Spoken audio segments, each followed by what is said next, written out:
Hello. Hello, everyone. What's Hope you're all up? doing well. Happy Tuesday. Oh my gosh. Oh, Today, this is a very interesting video here. So, after about a week or two of Jank's uncle, Hasan, getting a puff piece after puff piece from mainstream outlets, it's very interesting. There is this podcast that is done by Ross. I don't know how to say his name. Ross Douthat of the New York Times, and he does this interview with Hasan, and it becomes very clear as you're watching the interview that this guy who works in the New York Times realizes that Hasan is a radical and a radical who advocates for violence, and he's trying to expose that, and the whole interview becomes him asking pointed questions to Hassan and Hassan ducking and diving and dodging away as insanely as possible. this sounds amazing. I can't Now, wait. to me, this is a good sign. I'm very glad to see that this guy is going after Hassan and is aware of it. But unfortunately, I don't think he does a great job at it. I think he's trying Oh, to be too nice. I think he's trying to be too kind about the whole situation. So, because you'll see, like, he will ask Hassan a pointed question, and then Hassan will ramble for like 5 minutes about about everything. Like, he'll just try to change the subject. So, Hassan is? He's ducking and weaving. yes, 100%, He's playing 100%. dodgeball, He's 100% playing professional dodgeball. dodgeball. So Yes, does this yes. is this guy trying to sneak attack him because the New York Times has been fawning over him? So does Hassan know? Does Hassan go into this thinking, "Oh yeah, this is great. I'm just going to lay down, get my blowy from the New York Times." I would imagine so. I would imagine that was a thought process. And then when this guy starts asking him these He's like, questions, "Oh shit. he's like, uh-oh. Rutro, what's going on here? So, You fooled me." yes. All right, cool. I can't wait. Let's get into it. What do you think? Aggressively and sometimes directly through intervention and by force.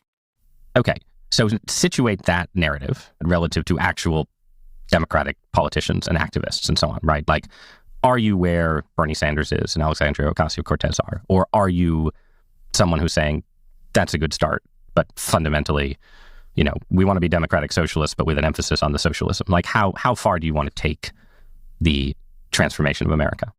Revolution! Revolution! Wow. Revolution! We are 13 minutes in. We fast I jumped forwarded to the good the part. beginning so, is just like introduction nonsense. So, yeah. boring, getting Yeah. to know each other. I Right, know this right. guy from somewhere. This guy's familiar to me. I've seen him on some podcast or some show or something. So, Yeah, I mean, he does a bunch of these podcasts and stuff. So, right. Okay.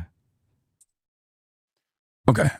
So it's not just the transformation of America. I think it's the transformation of global politics in its entirety. I think that capitalism was an evolution away from feudalism and monarchies, and I think it was a fantastic evolution away from that structure. And liberal capitalist democracies, I think, for a very long time presented this wonderful new evolution. But I think it's time for an alternative vision to take place, considering that the tremendous amount of bloodshed that keeps propping up this system continues. And I feel like we have an opportunity to move away from this, especially at a time when liberalism is demonstrably failing.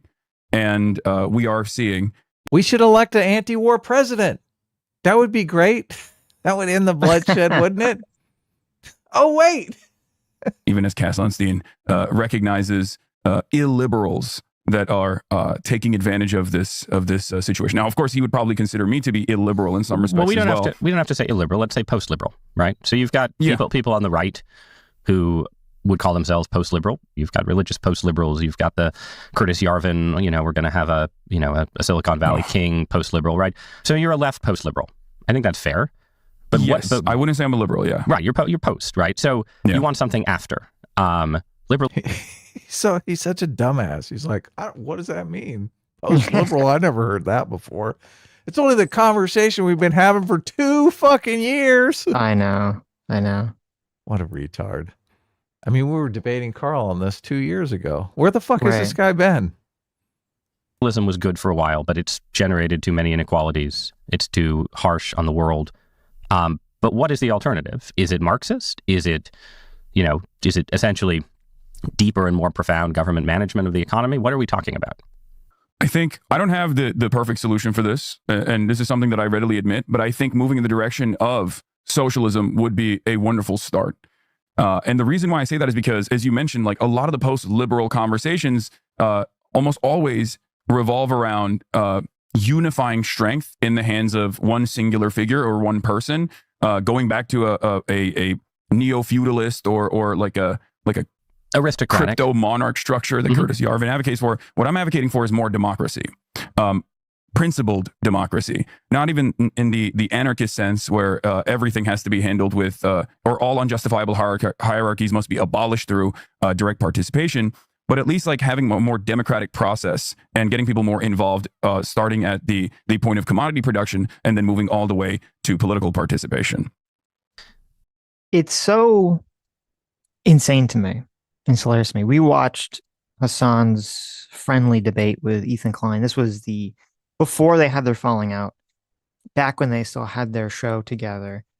And they had a friendly debate, or I don't know if it was a debate, it was a conversation where Ethan was probing Hasan's views on capitalism and socialism and how you would structure the economy afterwards. And the fact that Ethan asked Hasan the most basic economic question you can ask a person, which is, how do I hire a person to do a job? And Hasan could not articulate an answer to the baseline first question that you have to answer when you're trying to structure an economy. Yeah, totally. And this is the thought leader. This is the person that the internet far left is going to turn to. This is a person that is constantly being held up as the Joe Rogan left. He's advocating for a complete overhaul of not just America, but the world. As he just said, he's talking about a global revolution. Okay. He's advocating for the entire overhaul of the entire structures of the economic markets of the world. And it's like, well, under your system, how do we hire a person to do a job? And his answer is, well, it's complicated. I can't answer that question. Of course he can't. It's so insane. It's so stupid. Well, I don't like his answer here either, because he's basically punting. He's going to, I want democracy. I love democracy so much. I want democracy in the workplace. That's what I want. Right. Which, fair enough if you want to argue for that. He doesn't really. He just throws it out there. But then he says, and I want more democracy publicly. What the fuck? It is a democracy, you idiot. What the fuck are you, what do you want? Right. What are you talking about? Yeah. Well, he's talking about what more democracy. What do you mean more? Everyone has the vote. Well, this is the problem. This is the whole why he can't talk about hiring someone, because what he means is, hey, if you hire a janitor to mop the floor at Chase Bank, right? That janitor has to own a share of the entire company. And that janitor has to be able to vote for banking policy that the bank, rolls out. It's like, okay, maybe that's stupid. Maybe that doesn't make any sense. Maybe that doesn't work. Maybe you can't really have functioning businesses, because why would you ever want to hire someone to work for you if they can all outvote you immediately? You start a business, you're like, I'm going to start a restaurant. Okay. And I need to, I'm going to put all the money down to buy the building and to the initial seed money, for the food and the utensils and the chairs and tables and all this stuff. Right. And then I'm going to hire a couple of waiters. I'm going to hire a couple of chefs. I'm going to hire a little greeter at the front and do all these things. It's like, but all those people have to have a share of this business that you've spent all your money on. So eat shit when there's more of them than you, and they can outvote you and control your entire business that you spent all your money on. Yeah, they know nothing about risk management either. Yeah. All of these people get free stuff with zero risk. You're taking all the risk and they get all the benefits. Yes. Which is ridiculous. They have no idea how the economy works or any of that stuff. It's very sad. I want to talk in a minute about sort of how you develop this worldview and your background. But I want to He was dropped on his head. pause on that idea of sort of democratic change, right? Is all effective change democratic? Or, the thing that the original post-liberal Marxists tended to believe, right, was that, there's certain things you can accomplish through a democratic system, but there's also revolutionary moments, right? To be clear, this isn't just a Marxist idea. Obviously, this is the United States of America. We're founded on a revolution, right? But like, what is your view of revolution as a potential transformative force in the world? Hasan is finally talking to someone 10 times smarter than him. Who's actually who understands, like, to at least to some capacity, what Hasan's all about. Yeah, he's trying to tease it out. He's like, listen, you little bitch. I've watched your little Twitch channel. Yes. I know what you talk about. All politics, in my worldview, revolves around the distribution of resources and the distribution of power. And a big part of that component is, of course, violence as well. Revolutionary violence, for example. And it just simply means, like, who gets to do the violence and who gets to be on the receiving end of that violence that we have normalized. Because the systems that we exist under are inherently violent. All political systems are. It's just more so about redirecting that. And I know violence is such a scary concept in this when we're discussing in this way, but I completely disagree with that, Sitch. I think it's the threat of violence that keeps people paying their taxes and whatnot. Hopefully you develop a system where you don't have regular violence.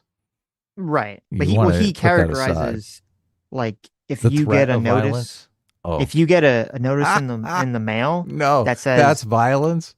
yeah, that says you have to pay a speeding ticket or you have to pay a ticket because the camera caught you going through a red light. Hasan says Yeah, that's the violence. that's like you're saying that's a ridiculous. potential threat of violence, but no, he's like, no, that is the violence. That's ridiculous. Yeah. And there are many places in the world where the cop pulls you over for nothing and expects to be paid. Right. we're talking about it in an academic context. But Oh, I fucked up his stupid ass line here. because the systems that we exist under are inherently violent. All political systems are. It's just more so about redirecting that. And I know violence is such a scary concept in this when we're discussing in this way, but we're talking about it in an academic context. But basically, the idea is that instead of having a system that currently benefits the very few, I want a system that benefits as many people as possible, that has more, like I said, egalitarian outcomes. And the current system, as you said, uses violence. And yeah, all political systems are about the monopoly of force in the end, right? But you use the phrase redirect violence. What does it mean to say we need to redirect violence? I mean, first of all, I abhor violence. Let's just start there, right? What does it mean to redirect it? It means to get rid of the landlords. It means to let the streets run red with the blood. But personally, I hate violence so much. Okay. I know. This is like when that scene from the Star Wars prequels where Emperor Palpatine, when he's senator, he's like, I love democracy. Someone could do a nice cut of this with the New York Times logo in there and everything, where they cut in the clips of Hasan screaming, "Kill them all! Kill them all! Right. Kill all those landlords!" He actually does bring up that line. Oh, he does? Oh In my this- in God, this this is interview. amazing. Yeah. But This guy violence is in this, this look on his face. He's just he's He knows. He's he's- like, this fucking guy. he does. This He has that- fucking guy. Yeah, this little worm. Yes. abstract concept would be equivalent to the structural violence of poverty, for example. So when I'm talking about violence, I want to make it very clear. I'm not talking like go out, take up arms, and like start shooting people, right? I'm talking about the structural violence of poverty. And redirecting that in the same way would be the structural violence of equity. Right. Because well, the structural eradication of unjust wealth.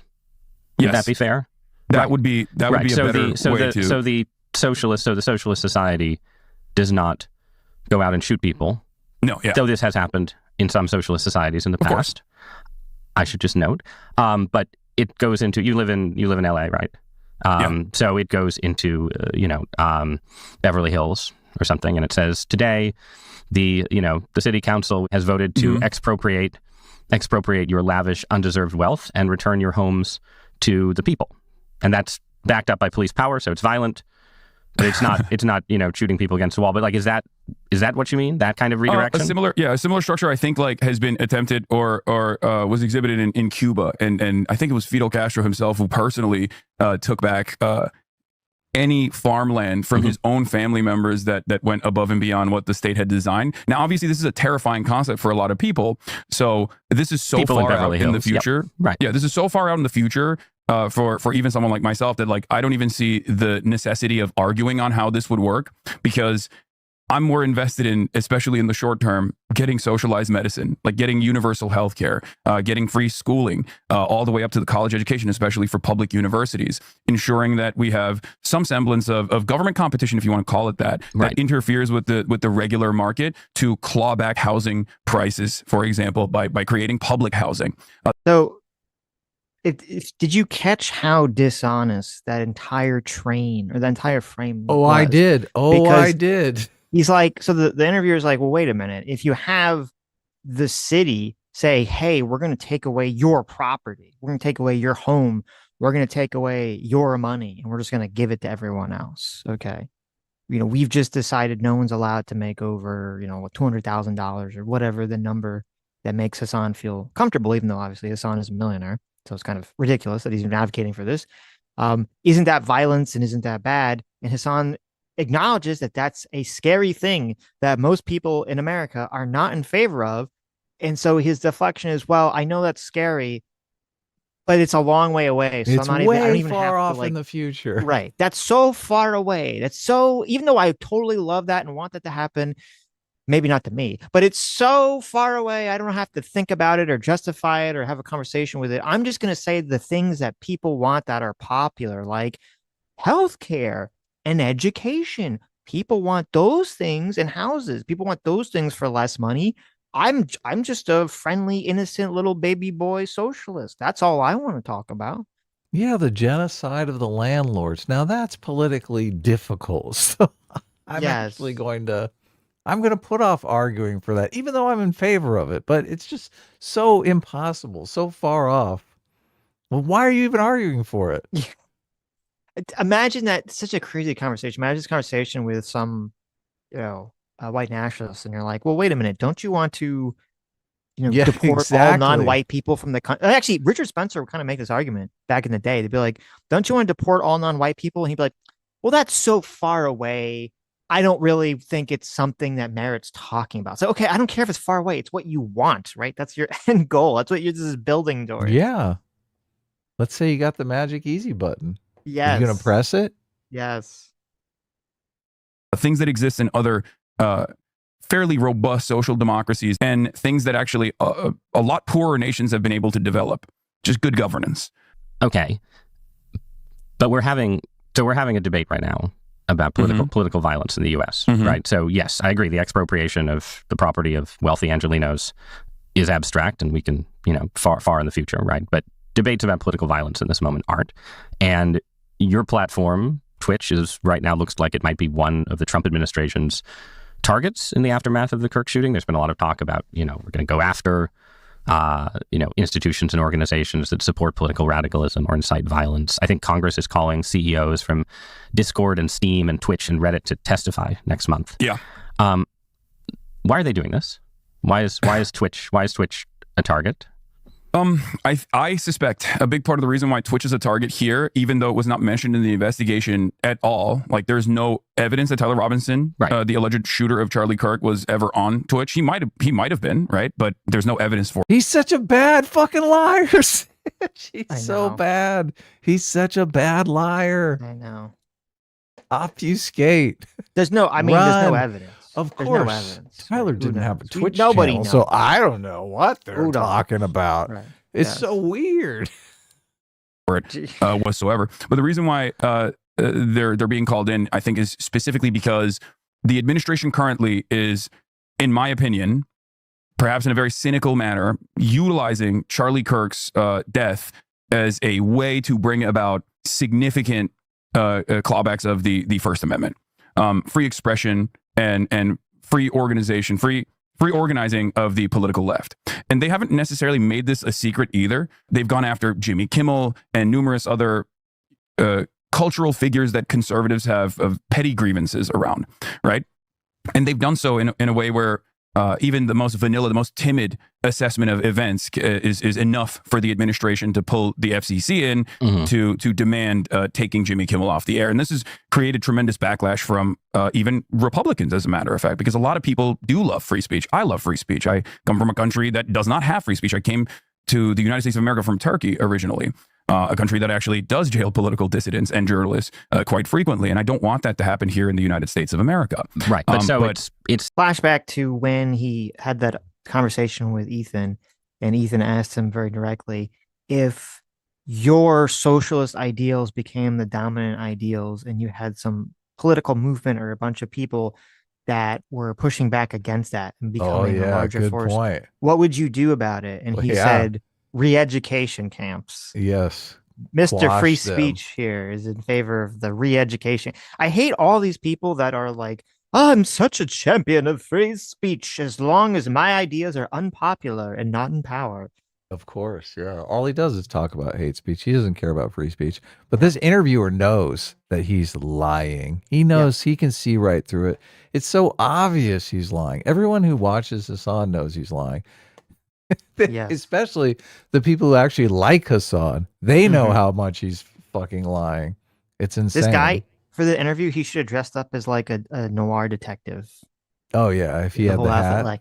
Like the listening fedora. To this broad ramble on about her, yes, about her story. Oh my God, I knew something wasn't quite adding up. You could do such a comedy edit of this because you could insert his voiceover, his thoughts. Right. Or you have like the little Columbo like internal monologue going. This himbo was just rattling on for 20 minutes, lying and lying and lying. But that is what they're going towards. Right. So you have the Jimmy Kimmel controversy. As of this conversation, he's back on the air. But what they're doing with calling in Twitch and so on, like that's kind of about you, right? Like you are a target. For sure. Right. And are you a target? Are you a target just because you say, you're some kind of Marxist who wants to be post-liberal, or is it something else? I think conservative. Oh my God. He had a little twinge of a smile there. He's like, that's right, fucker. He had a little smirk. Yeah. This is great. Oh my God. New York Times. They're finally doing some journalism here. Conservatives have a really great way of designing a narrative that makes sense to as broad of an audience as possible, even though their own setback is oftentimes how hard they go after certain people.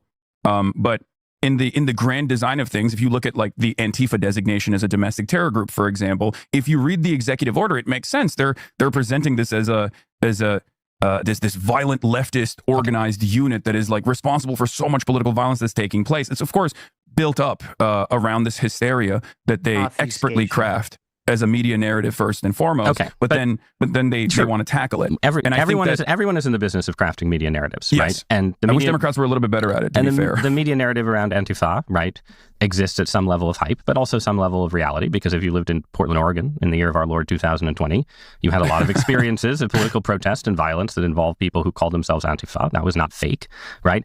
And it's also not fake that you are a provocateur, right? Like they're not, there are plenty of people on Twitch who are, who are not highlighted by conservatives, right? I just want to give you one more chance to describe the things about you in your own words that people are going after before I describe them for you. Oh my God, no! Oh my God, he just shit his pants. He just fucking shit his pants. Yeah. He's like, oh shit. I thought the New York Times was supposed to give me puff pieces. What's going on here? It's so embarrassing because too, it feels like this is like your dad. Oh, I know. I'm giving you one more chance, son, to tell me the truth before I tell you the punishment. Tell me what you did. Tell me why the car is in flames. But I wanted to see if you would tell me. Exactly. Oh yeah, look at him. Look at right now. Hasan is like, oh shit. They're gonna bring up the clips. He's sweating. He is sweating. This is great. I'm sure that we'll get to that point as well. But like I said, In just a second, we will. the things that I advocate for are pretty clear. But of course, this is something that conservatives have experienced and have considered cancel culture or like wokeness in particular for quite a bit, where you can just like reframe someone and smear them, especially in the format that I exist in. It's quite simple to take people completely out of context or make it seem as though they are incapable of using metaphor or incapable of being insincere or hyperbolic in moments, right? And so it kind of goes back to the same thing. Is like Antifa is a serious threat to American stability and order, and it's an organized unit that must be tackled because they're justifying violence against, and what do they think you police are? What do they officers think? and things of that nature. The equivalent of that would be conservatives saying that you're inciting violence, right? Yes, So we had Hasan throws out all the classics out of context, hyperbole, sarcasm, and then also the obfuscation, the redirection back to. But guys, they said bad things about Antifa, and that's not true. So things they're saying about me, that must also not be true, right? Yeah. He's I trying. think that is precise. I think that is precisely what they're going to try to do, and not just like inciting violence necessarily, but inciting terror, right? Revolutionary terror, you might say. Yes, exactly. And I think that is the grand design and the ways in which the conservative apparatus is going to try and stamp out any sort of political discontent, like any sort of political dissent, really. Because that much has been clear to me, where it's not just about people like myself who they can single out and target and say are like, very scary individuals, but it's also Gavin Newsom, right? Like Gavin Newsom will come out and make this symbolic gesture where he has no power over federal agents, but he'll say that in the next year, ICE agents that are conducting ICE operations in California state have to be unmasked when they're doing this, right? And this is, I think, it's a fairly reasonable provision, even though it's ultimately symbolic. Having said that, however, the conservative apparatus will point to that as like Gavin Newsom wants to kill ICE agents and dox them. Like that's not the case, right? I mean, that's ridiculous. All right, so let's make this a little more concrete. Yeah, please stop whataboutism. They said this about ICE. They said this about Antifa. They said this about Gavin Newsom. It's like, bitch, I'm asking you. Yeah, you said you supported a terrorist organization, and you even admitted that they were a terrorist organization on video. Yes. What about that? How is that taken out of context? You are telling a story where it's you and Jimmy Kimmel and Gavin Newsom, right? And you're all targets of the conservative apparatus. Okay, but you're pretty different from Jimmy Kimmel and Gavin Newsom. In part, a lot for reasons we were just discussing, right? They're liberals. They're good milquetoast liberals, whatever they may say. And you are more radical. You're post-liberal in some way. You want a different horizon, a different future. But beyond that, you are also willing to push your rhetoric further than they do. Certainly further than Jimmy Kimmel does, right? And I say this, I want to be clear. I have a pretty high tolerance for, let's say, vivid political rhetoric. I came of age as a newspaper columnist in the 2010s when my liberal friends were all saying like, oh, every time the Tea Party, talks about revolution and taking our country back, they're inciting violence. And now I live in a world where my conservative friends say Gavin Newsom's inciting violence. Anyone who calls Trump a fascist is fighting violence. I think this is a free country. I think if you want to call Donald Trump a fascist, you're free to do so. If I want to call you a commie, I'm free to do so. People do it all the time. People do it all the time. But this is my reading, and I'll let you tell me why I'm wrong in a minute. I think you push further, and I think you like to play with the rhetoric of violence. So like you were suspended from Twitch, I think, for a day, and there was an argument you were having about Medicare fraud, right? And the GOP was going to crack down on Medicare fraud. And you said, well, if they really cared about Medicare fraud or Medicaid fraud, you would kill Rick Scott. This is the Florida senator, and it's a reference to the fact that Scott's company paid some huge fines for they were engaged in some kind of Medicare fraud, right? But you didn't say we should put Rick Scott in jail for Medicare fraud, right? You said if you cared about Medicare fraud or Medicaid fraud, you would kill Rick Scott. Okay, you wouldn't make Rick Scott. I do think it's funny that the clip that the New York Times pulled of him saying this, it's not even the It's original clip. Asmongold. It's Asmongold reacting to the clip. It's got Asmongold in it. Look, Asmongold's in the New York Times now. It's so funny. Former governor of Florida, Rick Scott, you wouldn't make him a prominent part of the Republican Party. Well, this was, for the record, this was in response directly to Mike Johnson. And it is something that I take ownership over. I did apologize for the language that I used instead of saying like, just you should jail Rick Scott, Right. Which would have been the most inoffensive. It was a hyperbolic statement that I made, not with like any sort of significant death threat issued to a sitting elected representative. Obviously. I agree. I don't think you were issuing a death threat. I agree. Yeah. So, but you're right. That is hyperbolic language for sure, and it's one statement in a grand sea of others that of course gets highlighted through the same outrage machine, and then people demand punishments, and then those punishments do come down, and it causes me to be even more careful with my language. Having said that, given the 10-hour format that I have, there are definitely going to be weak moments where I just like say something without even thinking about what that might come across as. I wish he would have. This would be where you'd cut to and say, "Oh, that made you more careful with your language, did it?" And then we cut to Hasan singing the Bella Ciao song. Yeah, from a couple days ago. From a few days ago, which I don't know. This interview probably happened before that, but cut to that and be like, how is this being? You're literally singing the song that was referenced by the shooter of Charlie Kirk. How is this being more careful with your language? Yeah. Bitch. Liar. He's totally lying. Look, he loves this. He loves to play as an edgy boy. Yes. But then he immediately cancels his Twitch tour because it's too dangerous out there. That's Mr. why Edgelord. I hate these people because they go in their audiences and they're like, oh, I have to be so performatively edgy to my audience because that they want me to be as fucking unhinged as possible. Yeah. And then as soon as they're in a mainstream setting, they're like, they're like, oh, what, me? I'm innocent. I'm so normal. I'm such a mainstream normie. LOL. Like, your kids would love me. I'm so sweet and nice and kind. And anyone who says otherwise is just a liar. And they're just jealous. And the audience loves this. They love this. They want to lure in more people into their cult. Yes. That's what's even worse. Yeah. The audience is completely in on the lie and they support it. They applaud it. They will run to the comment section of whatever video and they will like engage in the gaslighting and lying too. It's disgusting. Of course. Yeah. They get off on it. It's funny that they call everyone else a cult. Yeah. When they exhibit the most cult-like behavior imaginable. Yeah. I mean, you do. Again, I read through. You have a lot of content, right? So I'm not going to tell you that I've read through every hour, every transcript. But I feel like I read enough to get a sense of sort of what you mean by hyperbole, right? And it means different things, right? It means like you're talking about landlords and why they're bad. I think you were talking to a landlord friend at the time, right? But you said, let the streets soak in their bleeping red capitalist blood, dude. Right. So I also said in a video game, but to showcase the silliness of. Oh my God. In a video game to showcase the silliness of it. It is so gross.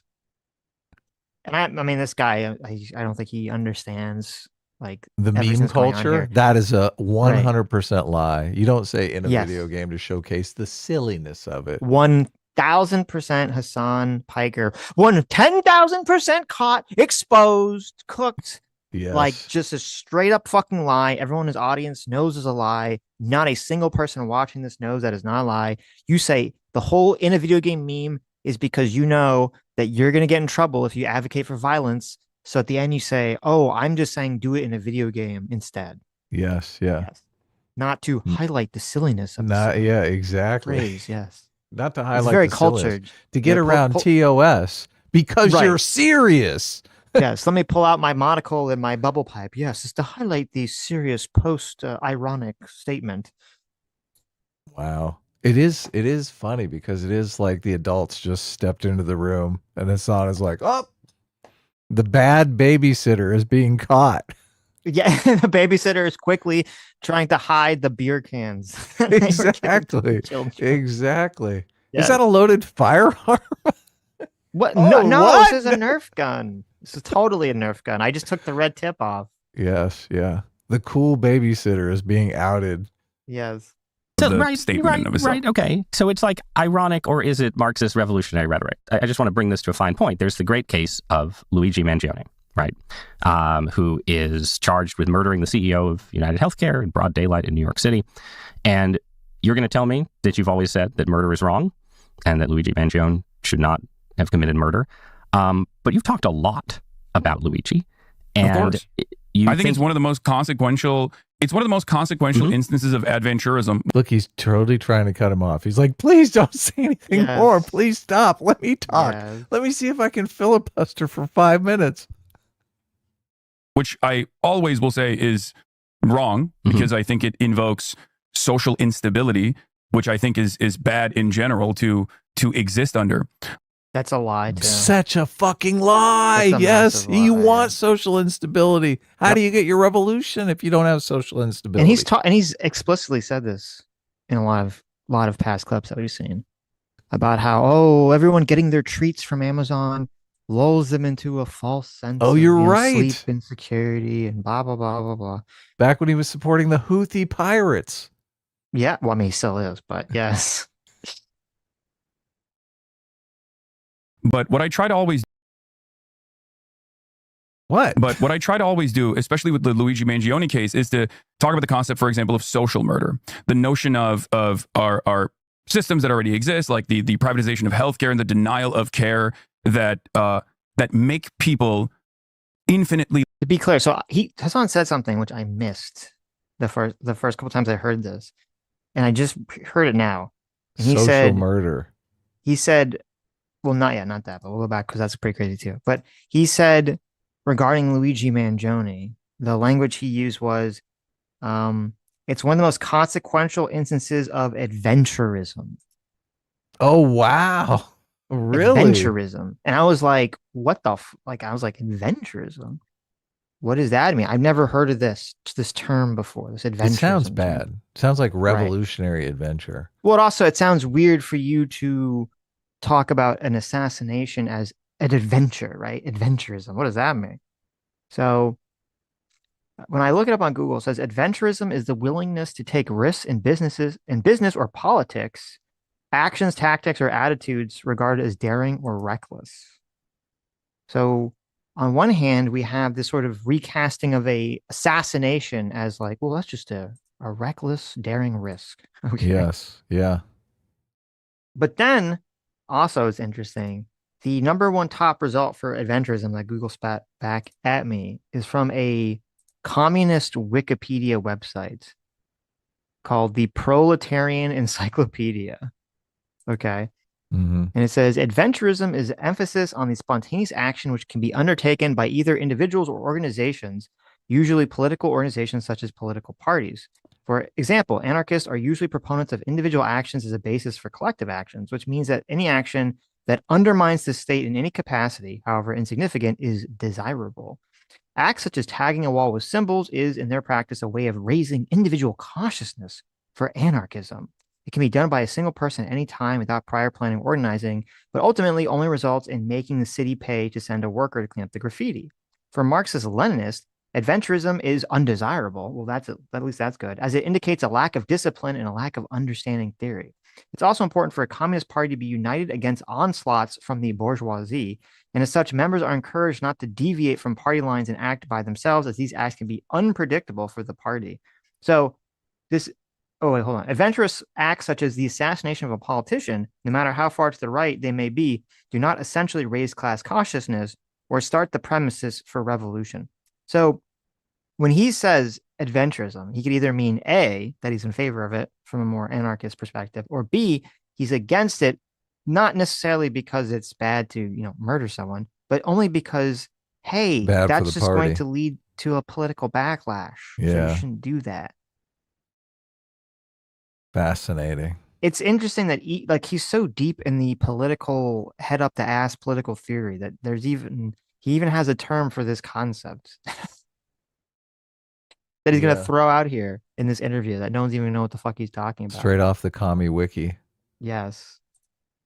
Or systems that already exist, like the privatization of healthcare and the denial of care that make people infinitely less tolerant than we normally would in a civilized society to an adventurous act of violence, such as the case with Luigi Mangione. Who is we? I'm much more interested in talking about. Just pause there. That make you're talking, because this is something you've done a bunch, right? You sort of you don't say I love Luigi. You're like, people are, he's seen as a positive figure. He's for most of America. He says, I'm going to dish out what many Americans have experienced to the figurehead of that pain, right? Mm-hmm. Do you think like most Americans sympathize with, like, who is the we who looks at shooting United Healthcare CEO and says, that's understandable? I think it's the people online that are not necessarily Psychopaths. like card-carrying DSA members or whatnot, but just like that's Democratic Socialists of America, aunts, just for not the like the DSA guys or the Democratic Socialists of America or Party for Socialism and Liberation, but it's like the Barbaras and the Debras, as I like to call it, that live in the Midwest and are truly repulsed by the way that that private healthcare operates in this country. And for them, I think the Luigi Mangione case is really unique because Americans do not like political violence, right? Nobody likes it. I mean, this is poll after poll that has shown everyone thinks that obviously murder is wrong. I think murder is wrong. Everyone thinks political violence is wrong. And yet, in the case of Luigi Mangione, a lot of people, I think, had such a deep personal experience with the way that the healthcare system has harmed them in some way that the reaction ultimately was very different than one I had expected. From the moment that, before they even found out who the alleged shooter was, from the moment that people recognized that the victim was the faceless CEO of a healthcare company, everyone immediately understood. I mean, not was. faceless, right? No, I'm saying like for most people, the healthcare company had previously been faceless, and now there was a dead man who had a face, right? Exactly, and I think that was a unique case that needed to be examined, and that's precisely the reason why the media was covering it in the same way as well. The only difference is that, tonally speaking, they were just more so outraged by the reaction in of itself, rather than trying to examine why people felt this way. And I think what I try to do in this situation and many others, Hasan is such a cowardly cuck, and it's so crazy how his audience just lets him get away with it and cheers it on, because everyone knows that watches Hasan that what he's saying is just a total fucking lie. Yeah, it's all lies. Like, Pack of lies. He's like, oh, I was just exploring the Luigi Mangione murder because people had this reaction to it, and I found that strange. Isn't that worth looking into, Mr. New York Times? Yeah. That's all I'm doing. I definitely didn't cheer it on or advocate for it or have an audience that 100% advocates and celebrates for it. Yeah, look, he was dancing on the grave. He was celebrating it, actively celebrating it with his audience, and now he's trying to say, "Oh, just looking at it objectively, academically, it's such a macabre thing. We had to explore it cerebrally." It's like, yeah, right. Yeah, if you had an audience that reacted to someone's murder positively, and you actually thought that was horrible, you would try to change those people's minds. Of course. You would try to be like, okay, you guys should not be cheering this on. We need to change something here, which obviously he didn't fucking do. He played into it so hard. Yeah. And the idea that middle America, mom, pa, Kettler out there dancing on the grave of the United Healthcare CEO who has a family and kids, just like, try again, buddy. Remember, again. There was that guy who he was some crazy person who was trying to shoot the NBA, some NBA building or something. Uh-huh. And he instead killed some other random CEO lady by accident. Oh, people were celebrating. That? Wow. Thinking that it was like, thinking that it was another one of these Luigi Mangione things. And then they found out like, oh, it wasn't actually. It was just some random person trying to do something else. And they're like, oh, okay. And they just stopped talking about it. Oh my God. These people are so bad. It's interesting because I think probably a big part of Hasan's audience is just psychopaths from all over the world. And it's crazy that he's so influenced by these people. They are all experiencing the duping delight right now. They're like, oh my God, he's doing the lying thing and he's buying it. Yes. It's so sad. It's sad. But look, I don't think this reporter is buying any of this shit. I don't think he's getting duped one bit. I think Hasan's audience might gaslight themselves into believing that, but right. I think middle America will look at this and be like, what the fuck are you watching? They'll like grab their kids' phones and they'll be like, hey, well, who's this Hasan guy? Right. It wasn't the NBA, it was there was some guy that had CTE or something, and he was like Mhm. crazy and trying to shoot I know the nothing NFL about building. this story, so Yeah, he tried to shoot the NFL building, and instead he killed a security guard, a oh, police nice. officer. A blue collar worker, fucking. Yeah, and then like two people that worked in the building who like worked at a bank or something instead that were just sharing the building, and people were like, "Yeah," or an investment firm. They're just like, "Yeah." Sad. is to explain why people feel this way. Because for them, when their grandparent has cancer and then that treatment is denied or the coverage is denied, even though they're paying these incredibly costly premiums to this healthcare company, they view that as murder. They view that as How many of the people in Hasan's audience have actually experienced this? I'm going to say none. I Yeah, I mean, don't know. maybe there's a couple, right? But they're Okay. not dancing on this guy's grave because they had some tangible experience with their healthcare. They just hear about these experiences and assume it's true. And then they like to dance on people's graves because they're psychopaths. Mhm. as a tremendous wrong that was done to them. And I seek to address these problems so that there isn't decentralized forms of violence where people that they have Oh, he's like Batman. He's fighting violence. I'm trying to trying to stop- save the CEOs of all these healthcare companies. Don't you understand, you fool? He's trying to stop the violence. Oh, that's what's going on here. Interesting. the righteous vindication, and they're going to go out and do things like this. I don't know, man. I think you're kind of a hype man for it, though.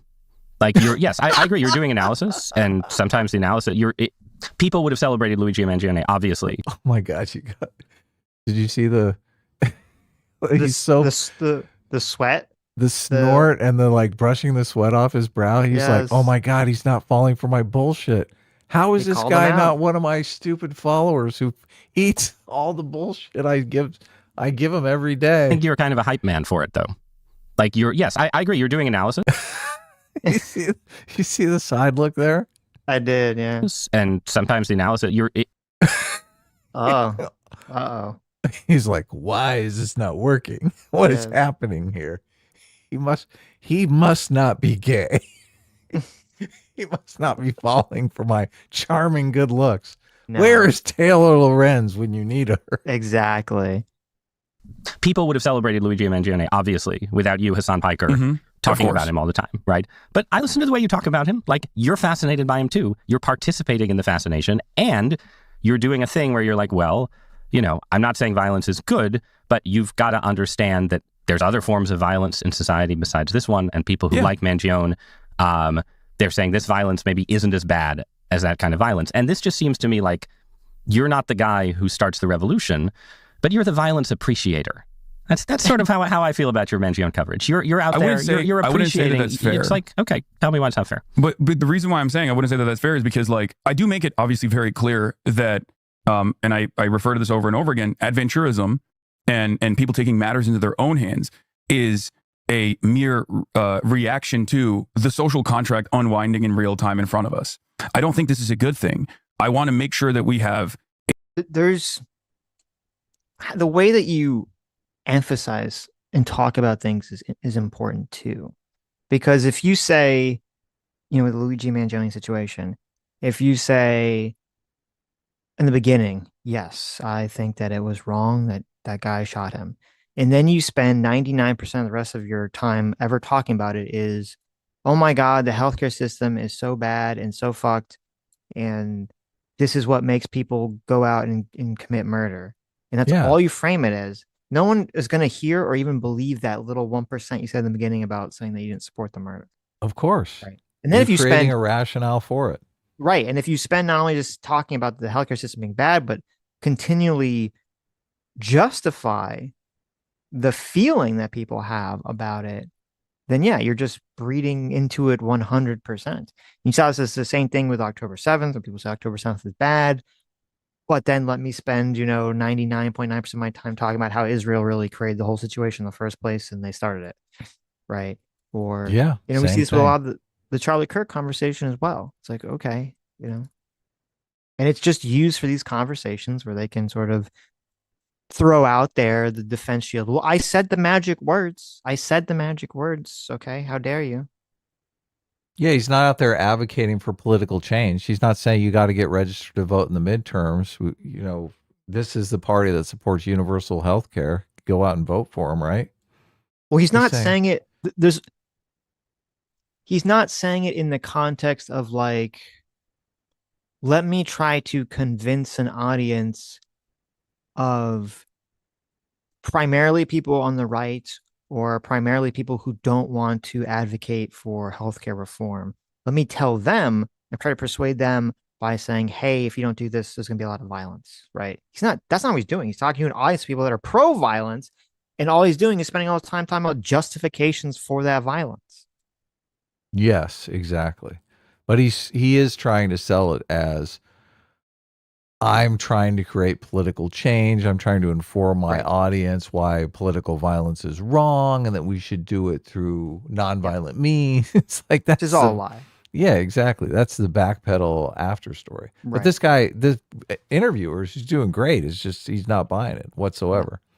He's saying, look, you're celebrating this shit. What do you think that communicates to people? Right. What do you think that tells them?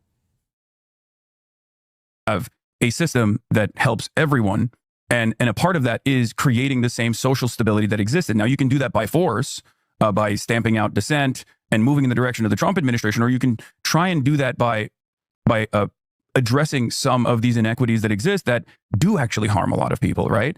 Because I don't think you disagree with my assessment that systems are inherently violent, no matter which way they go, and that.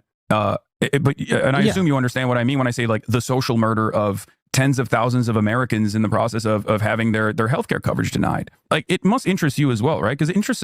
Even framing it like that is a rationale for cold-blooded assassination. Yeah. That's what it is. That's why you're putting it inside of that context. Yes. Yeah. You're saying certainly people. those people, there's all these people that are social, and he said this, and all these people fucking say this. They say it about Charlie Kirk too. They're like all these people that die all over the world or in society in all these other avenues and all these other reasons. So therefore, you're a bad person for talking about Charlie Kirk being killed, or you're a bad person for talking about the CEO of United Healthcare being killed.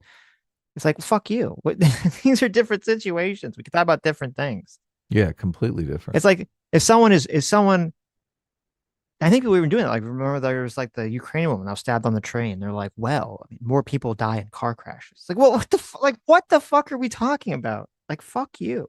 Yeah, it's completely ridiculous. Only is used as a dishonest technique to draw attention away from the issue people are talking about. Political change has a more permanence than the violence will ever inspire. The violence is not going to inspire the kind of change he's claiming to advocate for. I honestly don't buy any of this shit. I don't think he even cares about that kind of change. Hasan is a narcissist. He has his own health care. He doesn't give a fuck about this. This is just a virtue signal for him. Right. And he likes to be a revolutionary. He wants to be a revolutionary socialist because he thinks it looks cool. It's his part of his identity. Right. He doesn't actually care how it affects people's lives. Well, it's CNN and many other mainstream outlets, like why people are doing this, but their reflection on it is. I think it's 100% the case that certain people who had terrible experiences with the health insurance bureaucracy had a reaction to the assassination that is like what you described. I think that's absolutely real, and it says something about the way the system works in America. On the other hand, I also think, and again, because I'm not a socialist utopian, right? I think that there is not this magical alternative where, if we only didn't have nasty politicians who love the rich imposing austerity, everyone would get all the care that they want. I don't think that world exists. I have a lot of personally negative experiences with the American healthcare system. Technically still have chronic Lyme disease, which is a disease that officially doesn't exist. It definitely exists. And I've known a lot of people in that world who have a very specific version of the kind of anger you're describing that's directed towards the medical establishment and how it interacts with insurance companies. And, these are people who've had their lives ruined by this illness that the system does not effectively cover or treat. But look at him trying to feign empathy for this guy. I fucking hate Hasan. He's such a fraud in my eyes. Which I didn't even know. This is crazy. I didn't know that Lyme disease. I thought Lyme disease was just like a thing everyone understood. Is that's like that's not like an illness that doctors think is real. I've never heard this before. I saw some podcaster recently said he had Lyme disease too. So do I need to get checked out for Lyme disease? How do you get Lyme disease? You get it from I'm staying tick away. bites. No more limes for me. No, you get it from tick bites. Tick bites. Okay. Yeah. Really important, right? As a society, that Yeah, Chris Williamson. That's who it was. Mm. He just did a video about it. if one of my friends who had chronic Lyme disease went out and killed someone who they felt was involved in denying them treatment, and maybe was, right? That you wouldn't do, that it would be irresponsible for me to do a podcast and be like, man, that person looks badass. I think that would be irresponsible, even if I was appreciating something real. And that's where I think it's not you saying it's really interesting how people have this reaction to it is what I'm challenging or questioning. It's the extent to which, again, you're like, oh, he's an adventurer. It's the propaganda of the deed, man. Well, okay, yeah, but a society that has those adventurers is going to be in a lot of trouble pretty quick. I agree. Yeah, this is like a normal person's perspective. Yes. If horrible things happen to people I hate, I'm not going to come on the channel and fucking dance on their graves because it's just bad for society. Okay. I might secretly think, oh, I might have some Schadenfreude myself, but I'm not going to go out and try to inspire people to do more acts of violence. You got to show some sort of intelligence in the situation. Well, and it's interesting to see Hasan actually interact with an adult who just says like the most obviously adult thing. Like, well, even if I feel this way, I understand that it's irresponsible for me to push this narrative like that he was cool. Yeah. Obviously, something that we all hear and we go, yeah, that's the most obvious thing on the planet. Hasan, stop being a fucking childish piece of shit liar. It's so funny because in this social media space, so many people, so many content creators, they just have the attitude that they're going to give their audience whatever they want. Yeah. And this guy is just like, yeah, my audience, they probably would like crack cocaine. Okay. But I'm an adult. I'm not going to dispense crack cocaine to fucking children. Okay. Yes. But no, Hasan is like, well, what? I mean, come on. That's my whole business model. Exactly. That's what he sells. That's what he sells. I don't disagree with you on this. I think it's a reflection of the very social fabric that keeps us together and keeps us stable, unwinding in real time. America is a very violent country, right? But we have systematized this violence and we have normalized it. And inevitably that violence has also come back to the domestic front where there's unlimited bloodshed happening at schools. I mean, Charlie Kirk's assassination was the 46th school shooting, technically, a shooting that happened at a school. And then the 47th. Oh my God. And then we're going to go straight to the whataboutism. Yes. Let's have a whataboutism off. What about this? What about that? Why are we talking about me? The question was, you're standing around making this guy seem cool. Isn't that irresponsible? And then it's like, I got time. What about school shootings? Yes. This interview is indefensible to the disgusting Hasan simps. I mean, they will defend it, but it's completely indefensible in terms of it's the most obvious thing in the planet that all he's doing is lying and obfuscating to hide his power level. Yeah, I wonder if they're watching this. I don't know if we're going to get our hearing tomorrow because of the government shutdown. The government's still shut down, right? It is. Look at that. Event happened only an hour later in Colorado, and our the interviewer's look is so priceless. It's just like, what the fuck are you talking about? Why are you doing this? Why are you doing this? Our reflection on these sorts of events is that because it's so normalized, because the system must continue, because there are numerous different interests at play here, specifically gun manufacturers, for example, a very important part of our domestic manufacturing industry. America is an extreme and a big part of American culture. America is an extremely libertarian, personal liberties devoted society in ways that have right-wing connotations, like lots of gun ownership, and left-wing connotations too. But yes, go on. Certainly. And what I'm trying to say is that in the absence of any sort of significant initiative to claw back some of that, to have some kind of reasonable policy that will say, all right, guys, like we all like guns. I like guns. I like shooting guns, right? do not have any sort of gun culture in my development. I began my journey of understanding guns because I was writing about gun control, and I was like, I need to learn about this stuff. But having said that, I still believe that there needs to be reasonable gun safety, reasonable gun control. This is not a call to action to say like, oh, it's awesome that like school shootings are happening, or it's awesome that political assassinations are taking place left and right. No, but nobody.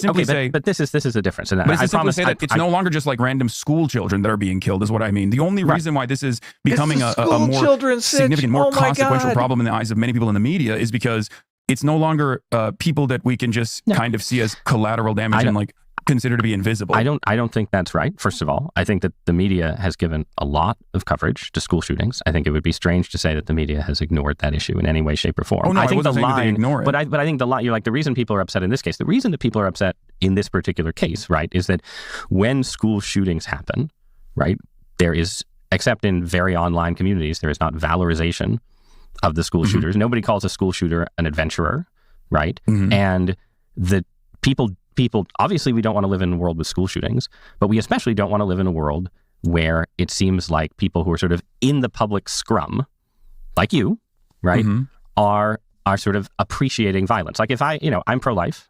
I think abortion is a form of murder. I think if somebody killed an abortionist and I went in the New York Times the next day and tried to write something that was in the vein of what you said about Mangione, and I concede writing and talking are different, right? But if I'd done that, it wouldn't be published and I might be fired. Not as a violation of my free speech rights, but because I would be crossing a line of, again, not endorsement, but even just appreciation, like the appreciation of the violent act. I think there's a taboo around that for a reason, and you like pushing at that taboo. I just think that's what you like to do. I don't, it's not something that I like to do necessarily, but I want to examine the contradictions of even what you just said, right? You say abortion is murder. I obviously don't agree with that. I'm pro-choice. I think it's a matter of bodily autonomy, and the government shouldn't interfere in this between a medical professional and a woman. Having said that, you get to argue about women's bodily autonomy being potentially removed by making the argument through the systematized version of violence. Because I think, as you would probably also recognize, abortion restrictions have come down in numerous states since the decision of Roe v. Wade was overturned. And in the process, women have found nobody gives a fuck. I know. He's such a liar. He's such a fucking dishonest little weasel, okay? We all understand the question. The question is, you keep advocating for violence and making it look cool. And then it's like, well, you said the words abortion, so let me talk about abortion. Yeah, nobody gives a fuck. Systems of violence and government violence, blah, blah, all this fucking bullshit. It's like, stop obfuscating, stop lying, stop twisting away. Just, if you are interviewed and you have to consistently lie about your belief structure, that should tell you something about what your beliefs actually are. Yeah. It tells you they're abhorrent. Yes. Why can't you talk about them openly? Yes. Why do you have to be so subversive? This is one of the most, I think, eye-opening interviews that Hasan has ever done. Just the fact that he is so terrified to say anything about what he actually believes, that he has to keep changing the subject. He's trying to go mainstream, and he knows none of his beliefs are mainstream beliefs. None of his beliefs will be acceptable in the Democratic Party or the Democratic establishment or the left-wing media establishment. Look, this guy's New York Times is woke as fuck. This guy's straight from the New York Times. Yeah, and this he wants like, to fit in that world. These are not hard questions. Okay, this guy doesn't have like a million clips. You should, and this is unfortunately what you have to do with someone like Hasan because he's such a liar. You have to have the clip specifically of him saying something, about Luigi Mangione, talking about how cool he is, or you need to have the clip of him supporting the Houthis, and you have to bring that up. You have to keep bringing up every time he does it. You have to bring up a very clear, concrete example. Otherwise, he will lie and try to weasel away from it. Yeah, look, he's the quintessential internet tough guy. He likes to talk about this stuff because he thinks it's cool to talk about how fucking violent he is and how cool it would be to have a violent revolution, right? But he's so far from that. It's crazy. Like, he is internet tough guy only. He's not going to get in a boxing ring. Even fucking scrawny old iDubbbz got in a boxing ring. Hasan is not going to get in a boxing ring. He's not even going to go to TwitchCon because somebody might yell at him across the room. Right. So, but I don't understand. he seems like a giant fraud when he has all this tough talk about eviscerating landlords and letting their entrails run through the streets, right? He's not going to do any of that. And look, he's going to be the first.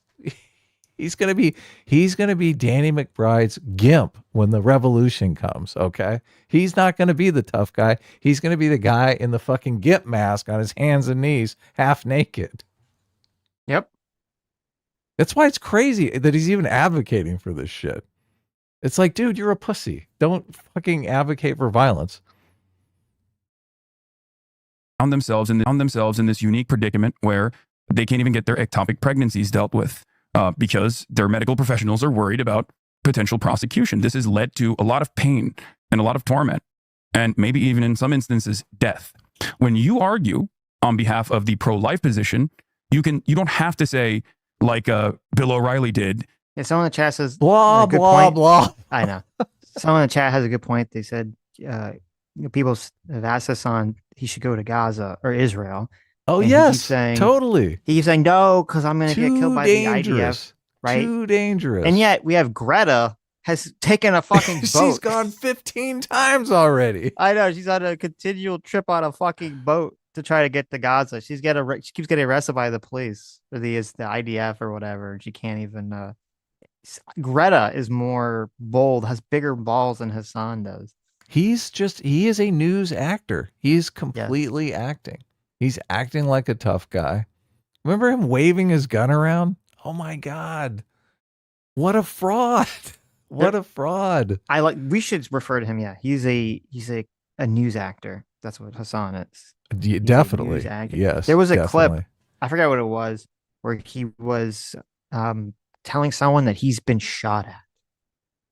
And you're like, what? What is he? He's like, I was like, Hasan has been shot at? Right. He says this, and you're like, well, what are you talking about? And then I'm like, wait a minute. I bet you he's talking about when he was at that LA protest and like the little like rubber bullet or the little, beanbag flew by his head or something. Oh, yeah. By the, when the mob got unruly. And that is what he was talking about. He was trying to like frame that like he, someone was trying to shoot him with a gun or something. Oh, he's so bad. That's the thing. Look, he's terrified of where he's at right now. He knows his audience is full of psychopaths. He can't go out in public because of the Charlie Kirk thing. Now, I'm sure he sees himself. Look, he's going to see that Charlie Kirk video in his head every time he's in front of a crowd. Hasan's not going in front of crowds anymore, okay? That ship has sailed. That's over. Right.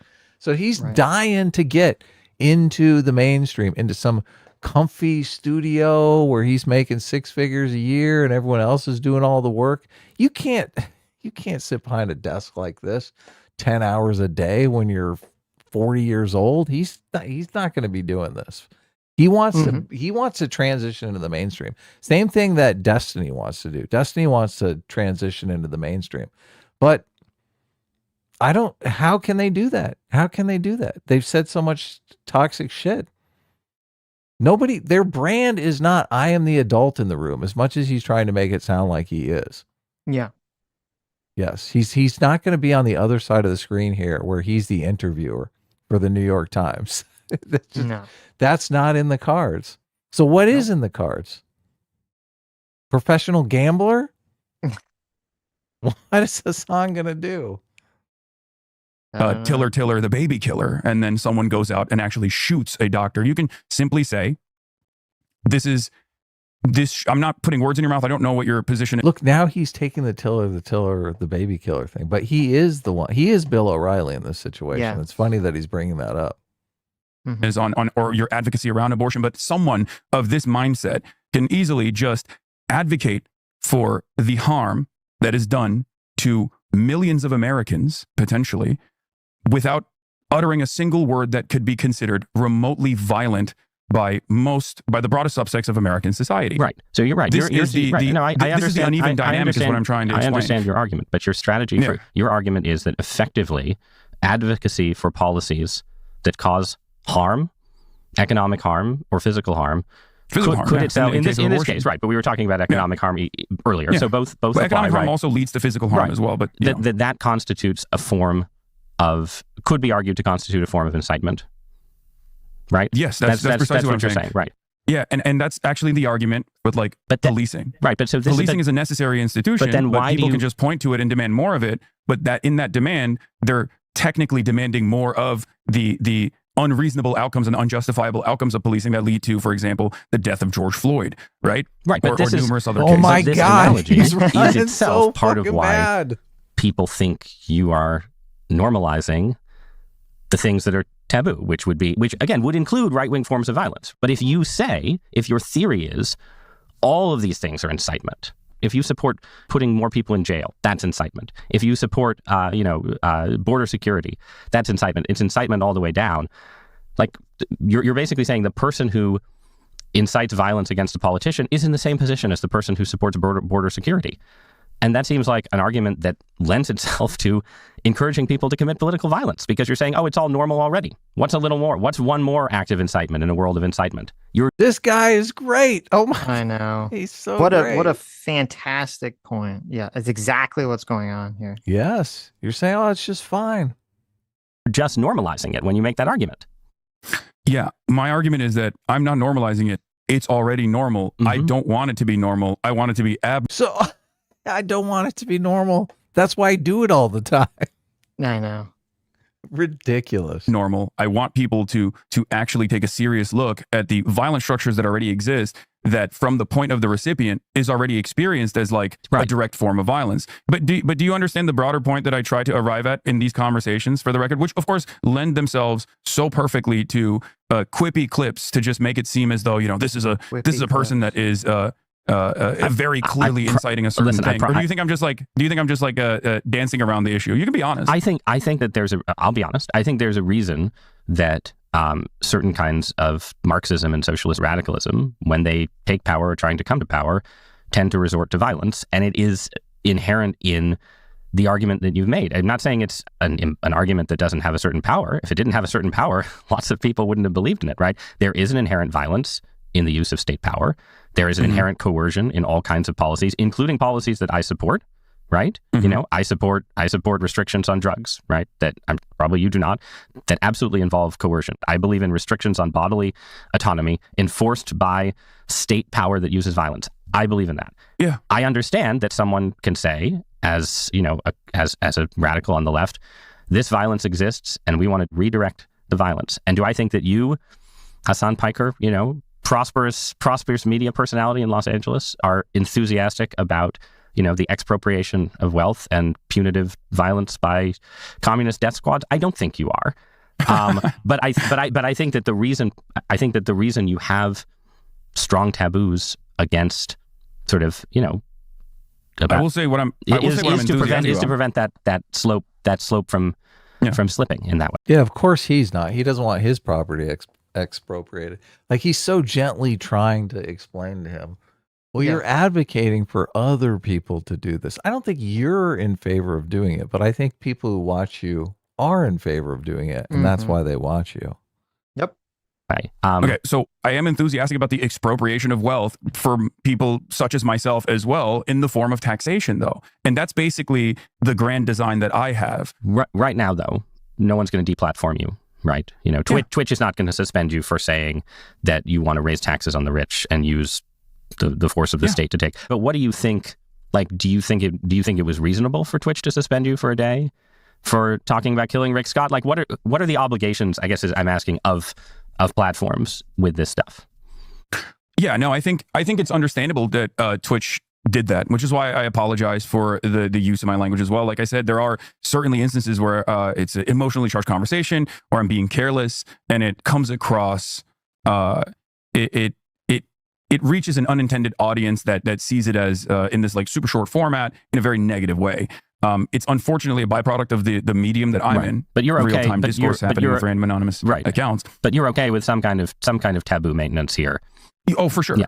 In order for normal discourse to flourish, obviously, some kind of terms of service need to be implemented. Like a direct call to violence is, of course, going to be considered unacceptable. I totally understand that. Even if it's like being made in jest, or even if it's like being misunderstood in that moment without the appropriate context. Yeah. Having said that, however, if we're talking about like broader things, and we didn't really get to talk about this a lot, but a deplatforming initiative has taken place on Twitch and on numerous other platforms, mostly championed by the ADL and some other actors as well, because of my consistent anti-Zionist advocacy. I am an avowed anti-Zionist. I openly say it. I have also spent all of my professional career combating anti-Semitism, which has grown in this country as well. And yet, a lot of these organizations, I think, and a lot of people have falsely maligned and smeared me as an anti-Semite, despite my advocacy against anti-Semitism. So this brings us to the last area I want to talk about. Yeah. You've mentioned a few times growing up in Turkey. Just talk about it for a minute. Okay. We can. It's not as interesting. Yeah, who cares? After this part, the only thing that is interesting in this next part of the conversation that I found is that essentially the interviewer's asking him, he's like, Why are you so biased? Yeah, like why is there so much focus? You don't spend a lot of focus on other, all the bad things that are going on in the Middle East, all the things that would go against your progressive values or go against American liberal values that are going on in the Middle East in terms of the treatment of women, the treatment of gays, the fact that Jews and Christians can't live in a lot of Middle Eastern countries because of persecution, etc. And Hasan's answer to all that is the same answer he always gives, which is, well, it's not those countries' fault. He gives the bigotry of low expectations. Oh, wow. It's not those countries' fault. It's because, the evil Western imperialist forces, It's America's fault. Right, has done a bunch of things, have basically involved those countries in wars for so long and in so much conflict that they don't have the time. They just don't have the time to evolve their opinions to be, enlightened individuals. And he asks the perfect follow-up to this, which I haven't heard anyone else ask this, and Hasan doesn't really have obviously an answer, and he changed the subject, which is, well, wait a minute. How does that not also apply to Israel? Israel's a country that has been under nonstop conflict from its neighbors since its founding. How does that not absolve them from not following the same sort of like progressive values that you want? Wow, exactly. They're constantly under threat. They should just be able to do whatever the fuck they want. Right. And he has no answer to that. But that was I was like, oh my God, it's a great point for like a good counterpoint to that stupid argument. He's so biased. He loves Turkey. He's from Turkey. Like he has the complete Arab perspective. So it is what it is. It's completely invisible to him. Yep. I think Jank suffers a bit from that too. Yeah. It's funny because every time I listen to Jank talk about it, it totally solidifies my understanding of identity politics as dignity politics, because he frames everything as the Israelis like threatening the dignity of Arab people. Yes. All he talks about is how, you see us as animals and this and that. So it's straight dignity politics for him. Yes. He just needs a hug. Okay, let me read the $20 super chats. Thanks so much, JMac, our circuit flop, for being outside the simulation. Yes, look at that. Moon Doggy for $20. Thank you, Moon Doggy. Says, hey guys, there's a protest outside Columbia on the day of the attack, which I know radicals don't care about. Imagine, but you have people in Luigi hats, LOL. The intersection of it all, I guess. Really? Wow. Wow. That's pretty stupid. So people in Luigi hats at some October 7th thing? Because today is October 7th. Oh, yeah, you're right. I didn't even... That's crazy. So, yeah, wow. Really shows you who's on what side of the issue. Let's celebrate October 7th by wearing Luigi hats. Jesus Christ. So many people make politics their identity, though. So, I mean, that's a problem. I don't know that those people vote based on policy. I'll give you that one. If these people even gave a fuck, right? If they weren't all scumbags, if they even had some ounce of like self-reflection, you'd be like, okay, I hate Israel, but I probably shouldn't protest on the anniversary of October 7th. You can take one day off, right? Yeah. You would think, but no. I did see Konstantin Kisin put out a video that I actually liked. I'm very critical of Konstantin Kisin because I don't like the woke right thing. But in fairness to him, I don't know that he's even using it anymore. But he was calling out a couple content creators, specifically, I think Crystal Ball, for not jumping for joy at the at the peace plan that Yes. the Trump administration has put up. I mean, Yes. it's obviously it's twofold, right? She massively hates Donald Trump, so it would be difficult for her to sign on for that reason. It would also be difficult. Well, I mean, you should watch his video on it. I don't know if you I saw have it seen yet. it. It was good. Okay, yeah. I have seen it. Yeah. It was was it why people don't talk about, I Yes, forget yeah. the frame. People don't talk about Islamic violence or something. Yeah. But she hasn't come out and kind of endorsed the peace plan, which would, No. I mean, and they're talking about giving them, I think, what did he say? 2,000 Hamas fighters for like 20 hostages. The last of the remaining hostages. So Which is, it's always disgusting too, because then the anti-Israel people like turn that around as if it's like a negative thing. They're like, oh, well, Israel has such low view of Palestinians that they'll trade, 2,000 for 20 Israelis. And you're like, yeah. what? Such a fucked up frame. They're trying to give them a deal and they spin it as a negative as well. Right. I mean, you yeah. could say, okay, well, if you want us to respect you, we'll just give you 20. I think with the crystal ball thing, yeah, I think it's twofold. Number one is obviously if this works, I mean, we'll see if it works. I wouldn't hold my breath on any. Yeah, a Nobel Peace Prize. I wouldn't hold my breath on any Middle Eastern peace plan until it's actually signed and sealed, right? But yeah, if it works, yes, obviously crystal ball and all those other people, they don't want to be like, wow, Trump actually did something good. That's part of it. And then another part of it is, it does seem like so much of their anti-Hamas rhetoric, if they even give any sort of dog bones that they throw out there for anti-Hamas rhetoric, is performative. And they'll make some kind of argument where they're like, well, if they go with the peace plan and Hamas actually gives up power, which is hard to imagine they ever would, but that whoever's going to be in charge is just going to be some puppet of Israel, and that's why I'm against it. Like they're just going to completely, craft it in some insane rhetoric, in some insane way, because in reality they just don't want Israel to exist, and they would not actually take any peace plan openly that's not in that camp of Israel not existing. Isn't it interesting how they always say, well, if Israel offers peace, Hamas won't take it, and they're exactly in that same position. All these pundits, all these well, they're more anti-Zionist than anything. Yes. Yeah. You just can't win. I have forgotten because with the whole Constantine thing, because we had that conversation, I think a couple of weeks ago about the Megyn Kelly thing, and then I don't know if you watched it. I sent you. Was it Moynihan was on Megyn Kelly's show? Yeah, yeah. And he did a good job of pushing back.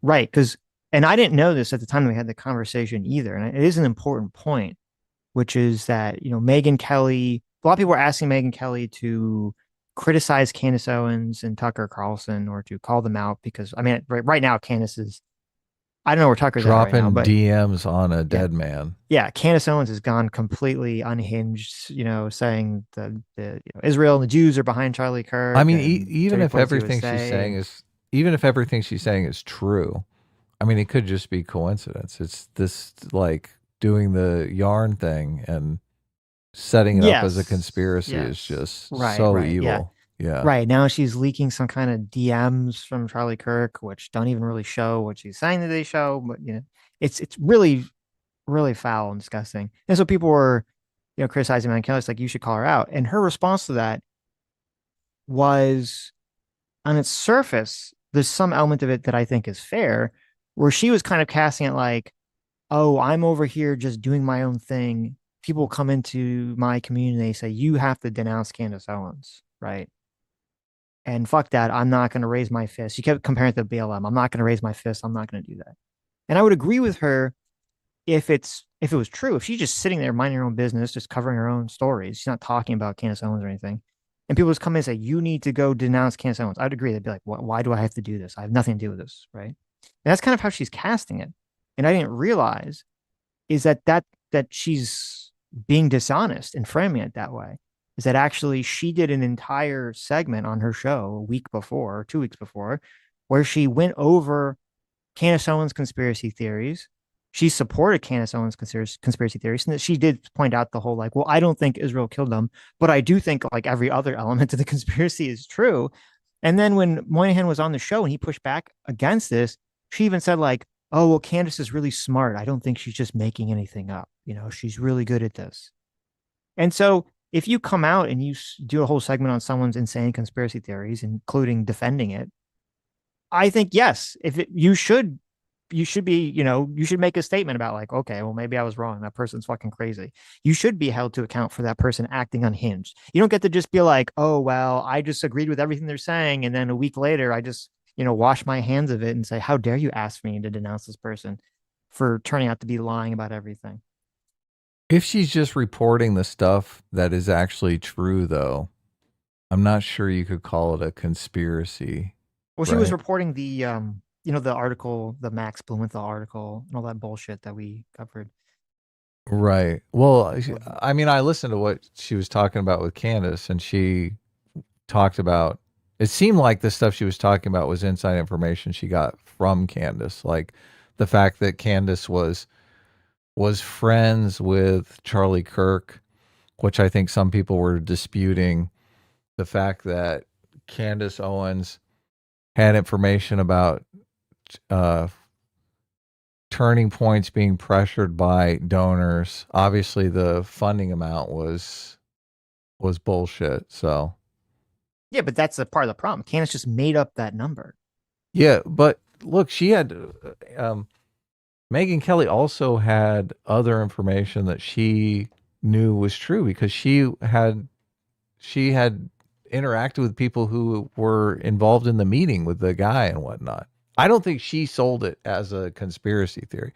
I think obviously Candace is selling. She sold it as being legitimate. Well, she reported the things that actually did happen, though. That's all I'm saying.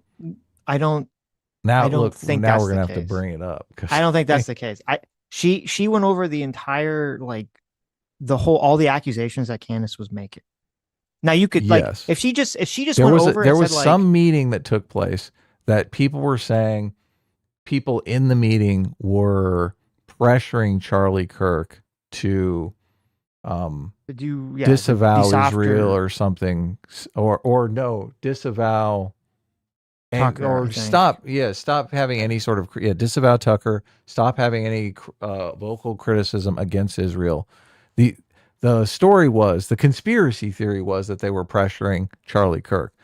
I remember Megyn Kelly saying that she talked to Charlie Kirk and Charlie Kirk didn't feel pressured by this situation. He did feel like he didn't like being called anti-Semite or being accused of being an anti-Semite, but he didn't feel actually like they were going to drop him as they were going to stop funding him or anything like that. She did not. If she had framed it like, oh, I had this conversation with Charlie Kirk as well, and he definitely talked about feeling frustrated that you're not allowed to have any criticism of Israel without this backlash.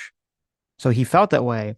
But everything else Candace Owens is suggesting about being paid off and all these pressure campaigns, and that maybe this has something to do with his, death and all this other stuff, that's all unhinged and crazy, and Candace Owens is a piece of shit for even bringing it up. If she framed it that way, no one would have a problem with anything she said, but she didn't frame it that way. She framed it as I don't know if I believe that Israel did it, but here's all this stuff that Candace is saying. I'm gonna tell everyone about it. I'm gonna say that I have an experience with Charlie that seems to sort of be in that same vein. And then when someone pushes back and says, well, you shouldn't believe Candace just anonymously reporting a bunch of shit with anonymous sources, she's gonna say specifically, well, Candace is very smart and she's very good about this stuff, so you shouldn't just dismiss her. We should bring up the videos because it's like 30 minutes. Well, I saw the video completely differently. She was contesting things that Candace Owens was saying, and you coming out even the way that you worded it, wanting her to come out and say Candace Owens is a piece of shit. She says in the video that she's friends with Candace Owens and they have a personal relationship, so she's not going to come out and call her friends fucking with Tucker. She and said, and Candace Owens. she said with Candace, she's like, well, Candace is under a lot of pressure. I don't want to add on to it or whatever. Yeah, she's a recent mother, all of this kind of stuff. Look, and someone in the comments was saying that it would be easy for her to start a fight with Candace Owens. And I'm like, in what universe is it easy to start a fight with Candace Owens, right? In what universe do you expend zero resources in a internet feud with Candace Owens? To go back to one of our classic shows, okay, we had one species on, and he made a bunch of accusations about no BS, and I said to him publicly on stream, I said, I think you're full of shit. I don't you didn't have a relationship with no BS. Hold on. Well, I had met him before, but whatever. I said, I think I think what you're saying, none of this is true. And then he sent me a bunch of stuff, and I said, oh, I was wrong. It is true. Now, you could say, doesn't mean no BS has to hold on. Nobody that you don't even know. Stop. Let me finish. Okay. Well, do this with someone that you actually have a relationship with. So it's just Megyn Kelly should have loyalty to Candace Owens because maybe they're friends. And so she should promote things that Candace is saying that are unhinged. Okay. And when people say, okay, we completely disagree. I don't think she was promoting it at all. Stop. Well, hey, settle down. You don't need to get angry. Okay. Let me. Here's how we'll reframe this entire thing. Look, bring it up. If I'm wrong, I'll say I'm wrong. If Megyn Kelly came out and she just said, I had promoted things, I reported things that Candace says, but she's my friend and I don't want to attack her publicly. Okay. And she just That's basically what she said. That's basically what she said. That's not really what she said. She said, oh, they're trying to hit me with the BLM fist. And they're saying, oh, you have to raise your fist and blah, blah, blah, blah, blah. She completely cast the entire situation like she's just minding her own fucking business and people are telling her to attack Candace Owens. That's not what fucking happened. She promoted the same fucking story. Story. Okay, she didn't report it as a conspiracy theory.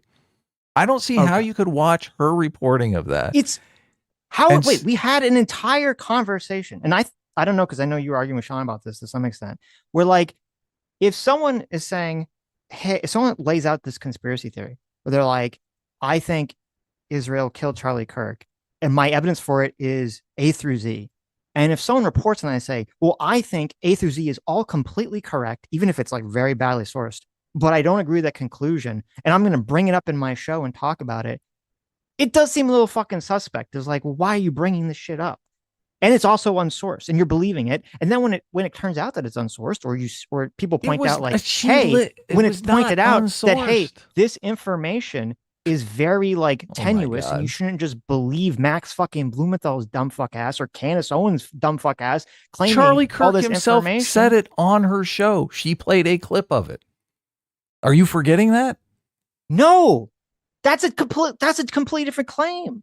That was the claim of her again, as I said earlier in the conversation, is that if she just said, yes, I had an interaction with Charlie Kirk. And by the way, I think this is the real reason she even covered this, is because she had inside information. Yeah. She had some interview. Well, it wasn't inside, it was public, but she had a public interview with Charlie Kirk that wasn't getting a lot of traction. And she even says this, and she's like trying to, it almost seems to me that she just wants an excuse to kind of like push this interview she had with Charlie Kirk again. Okay. And in the interview, he talks about his frustrations, like I said, about criticizing Israel. That's why I said, if that's all she said, no one would have a problem with that. That's not what she did at all. Well, we just have a different perception of what she did. I mean, if you want to bring the video up, we can.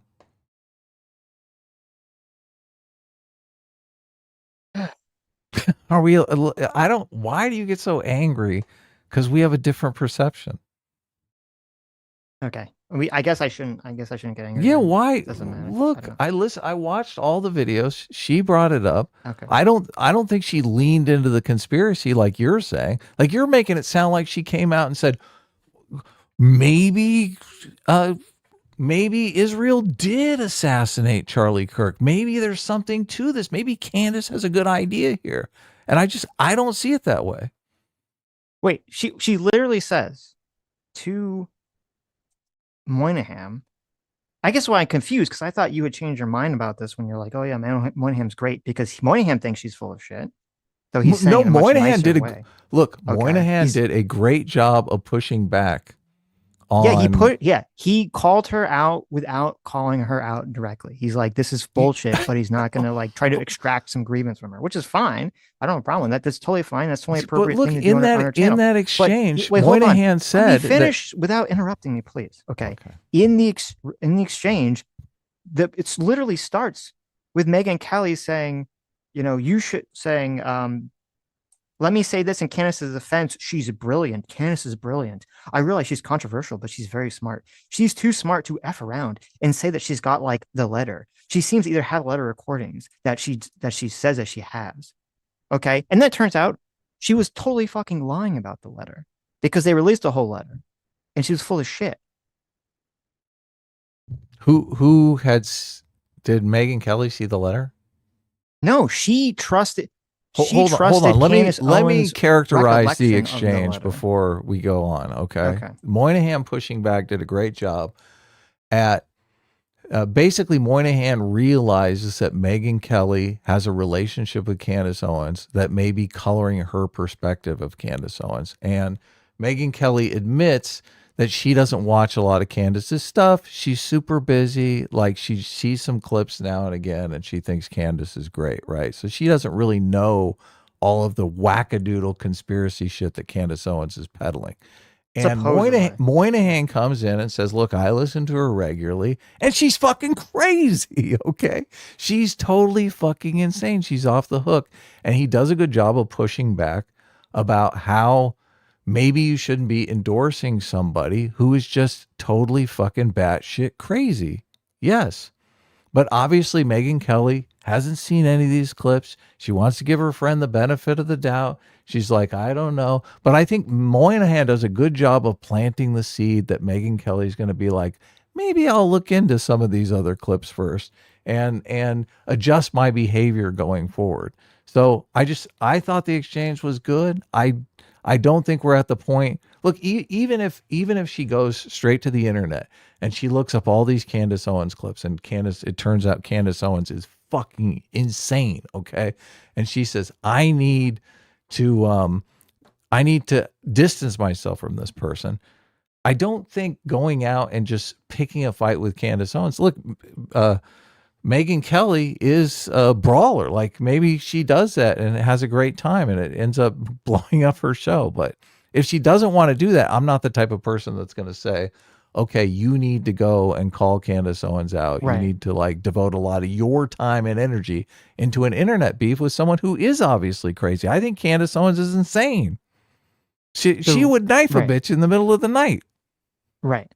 The reason I get animated and angry about this is because what Constantine said to her, to Megyn Kelly, is 10,000% correct. Right. Because when Megyn Kelly posted about this on X, so you're going more off of the X exchange than the video. Well, no, it's going to all play back. I'm telling you why I'm angry about this situation. First of all, do you accept?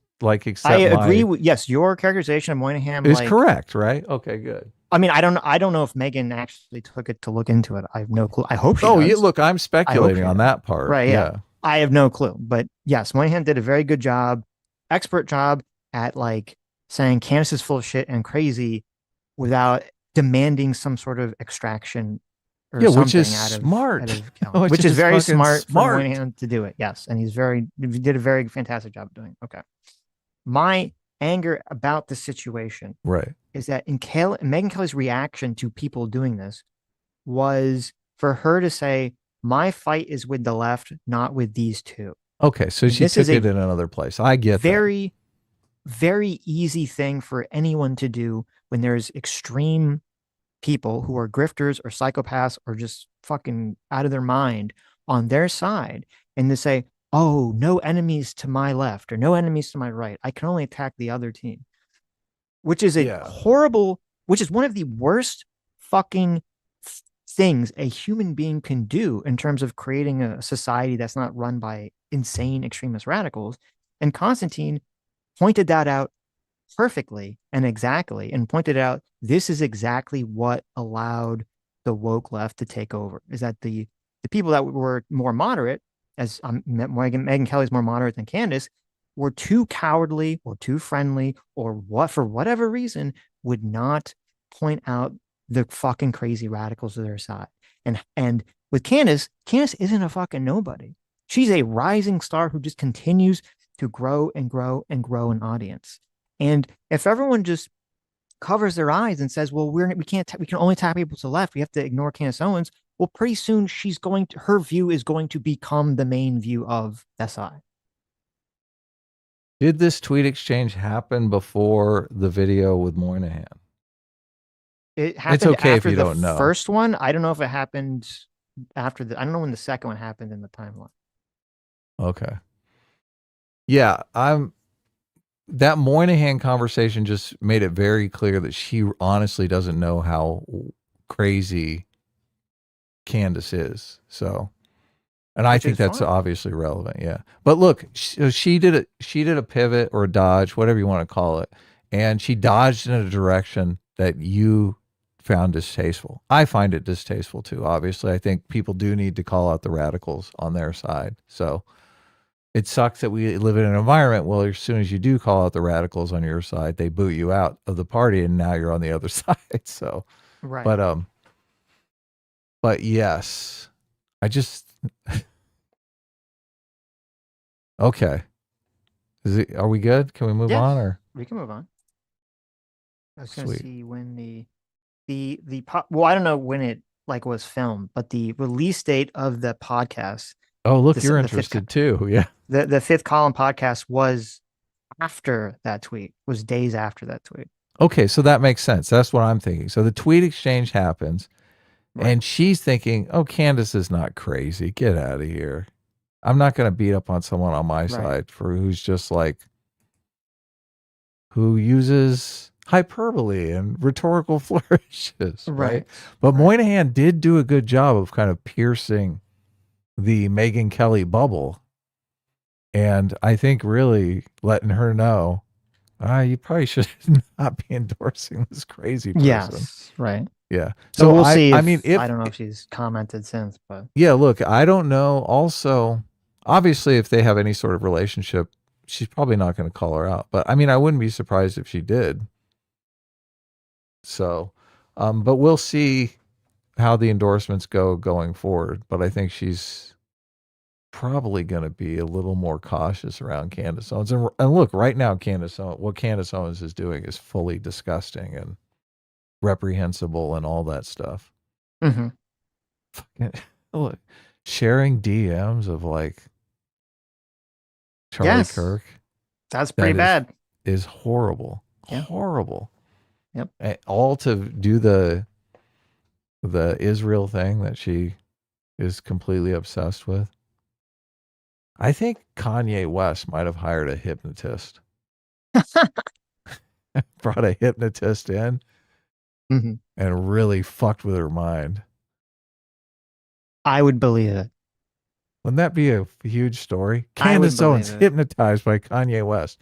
We should just do that video because, I mean, that would be good click. People would click like crazy on that. Does it actually have to be true? Can we just say we have an anonymous source? We have an anonymous source, an anonymous inside source that Candace Owens was hypnotized by Kanye, by Ye. Someone in our audience who's anonymous, can you just message us something about Kanye West hypnotizing so we actually have a paper trail on this anonymous source? So we're talking about the Moynihan we're talking about is Michael Moynihan. They have a new Fifth Column podcast. That's what it's called. It's really good. Yeah. Oh, yeah. It was pretty interesting. Moynihan is pretty smart guy. Yeah. I think he might have gotten, I don't know if this, maybe I shouldn't say it because I don't know. What the fuck? I don't care. Go for it. Well, I think there might have been some allegations of sexual misconduct that he had. I don't know if it's him or someone else. Oh, I don't know anything about that. It's funny that Like all these guys get that shit. I saw a thing with Charlie Rose the other day, and I'm like, oh, Charlie Rose. Oh, bathrobe Charlie Rose. Right. That's funny. The two-way guy was supposedly involved in some sort of sexual misconduct too. I saw some podcast where some person was talking about, oh my God, I can't believe he's coming back to the public realm because he's such a slime ball. Mm-hmm. Just always understand that men, I was going to say men in position of power, but it's really all men, right? They're always trying to get laid, okay? Jeez. It's the same. Yeah, he was co-author of Lords of Chaos. Yes. That Michael Moynihan. Yes. Type in Michael Moynihan and sexual misconduct to see what you get. Well, just so we can clear oh my God, what am I getting here? I'm getting pictures. Just so we can clear his name if right. I'm thinking of someone else. I think you are because I don't say anything about that. Okay, so he's okay. Never mind. He's clean. He's clean. All right. I don't even see any accusations. He did a good job of standing up to Megyn Kelly. Yeah, I thought the Fifth Column podcast was around, but when I clicked on the channel, they only had like one video up. So I don't know. Maybe they just have a different video or something going on. But Grams for $20 says, I'm pretty sure there was a federal case where part of the defense was the fact that the defendant said in Minecraft, and basically the court found that we know what that really means and that isn't going to trick us. Really? That's hilarious. That's the case. Wow. Obviously, it wouldn't trick anyone. It's so obvious. So. J-Mac, thanks so much to Sergio Follow Daddy. J-Mac for $20 says Hasan's coverage is basically, quote, yeah, Luigi was wrong, but can you blame him? It's such a limp-wristed response and does nothing to temper the feelings of an already emboldened crowd. Exactly. So true. Very true. Very true. Ace for $5 says, Adam, how and why do you define authoritarian in the manner that you do? That being, if I'm correct, based upon the motives instead of actions. Oh, I'm not sure how to answer that. Are we saying, I guess he's asking, do you define authoritarianism based on the motives of the person rather than the actions of the person? That's what it sounds like he's saying. Well, I think people, yeah, I'm not sure because obviously in some situations, I'm not actually sure what you're asking in the question. So I guess I would need some kind of examples. I can think of examples of people trying to mischaracterize enforcing the law as authoritarianism. So, right. And that wouldn't have any sort of intention behind it, right? Because the law was made by somebody else. You're just enforcing it. That's why I saw for $2 says Hasan doesn't deliver violence himself. That's grunt work. He just wraps up the justification for violence in an easy to carry box, puts a pretty bow on it, and sets it on the curb, then whistles idly while turning his back on it. Yeah, he's the guy that delivers a stack of bricks. Yes. Fondue for $10 says, maybe take some time on Thursday or Sunday on the Candace-Megyn disagreement. Kind of don't really care for Candace, but I am curious knowing the truth of the matter. Or I don't. I just care about Sitch's mental health. What's that? He said just take it some time on Thursday or Sunday. I will see, because if the hearing doesn't go through, maybe we'll do that, because I don't think we have anything media to talk about on Thursday if there's no hearing. So unless Adam watches Aztec Batman as I did, which is trash. Mm-hmm. So I guess we'll see. I tried to look up if the hearing was canceled or not. I couldn't find anything. I hope it's not. I mean, I can watch Aztec Batman if you want to do that on Thursday. I know J-Mac wanted us to watch it, so. Mm-hmm. What I want to do Thursday will be the Candace-Megyn stream to watch all those clips. There was another show you wanted me to watch. What is that show? Oh, we still never asked did. If you had watched Peacemaker. Yeah, I don't know what that is, and we still have never done our Loki stream. That's right. Every time Loki comes up, we have lots to talk about. That's right. I would have to go back to. I took a bunch of notes while I was watching it. So, Peacemaker is. Didn't you ever see the remake of the Suicide Squad movie by James Gunn? I did. Yeah. Yeah, John Cena's character was Peacemaker. He got his own Oh spin-off yeah, show. yeah. I saw the first season when it came out. I remember thinking it was okay when I saw it, and then the second season's out now. Right. So So I people would have are to watch the first season. you How would many have to episodes watch are in the first season? you would have to watch 2 seasons. I think they're 8 episodes a pop, Oh, okay. Are they hour episodes? like 44 minutes or so. Okay.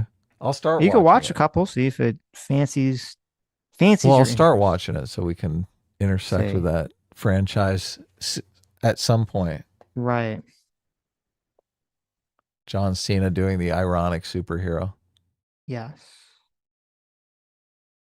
All right, I'm a Sitch taking the Robinson story at face value. What is the Robinson story? I have no idea. I don't know what that means. Robinson and Crusoe story? The shipwreck story? Where are we in super chats? Did you go back up to the top I did, yes. Yes. and you got Vile Van Gogh? No. Follow my go for $5 says, you boys catch the Nick Land Dugan debate. I did not. No. No, I didn't either. The only thing I'd never heard of Nick Land until a few days ago. Actually, there was some clip of someone on Tucker talking about Nick Land. The person said, I didn't watch the Tucker interview. The person said that they were actually criticizing Nick Land and that it was clipped dishonestly to make it look like they were praising him. I don't know if that's the case, but that's what the little community note said. And then apparently Nick Land believes in all the like Jews are behind everything, conspiracy and all this other crazy shit. So, Ouch. Don't you hate that? yeah. And Dugan's the West is all evil. Russia is the great imperialist country that should take over the world. How come it's not cool when America's imperialist? How come they never go that route?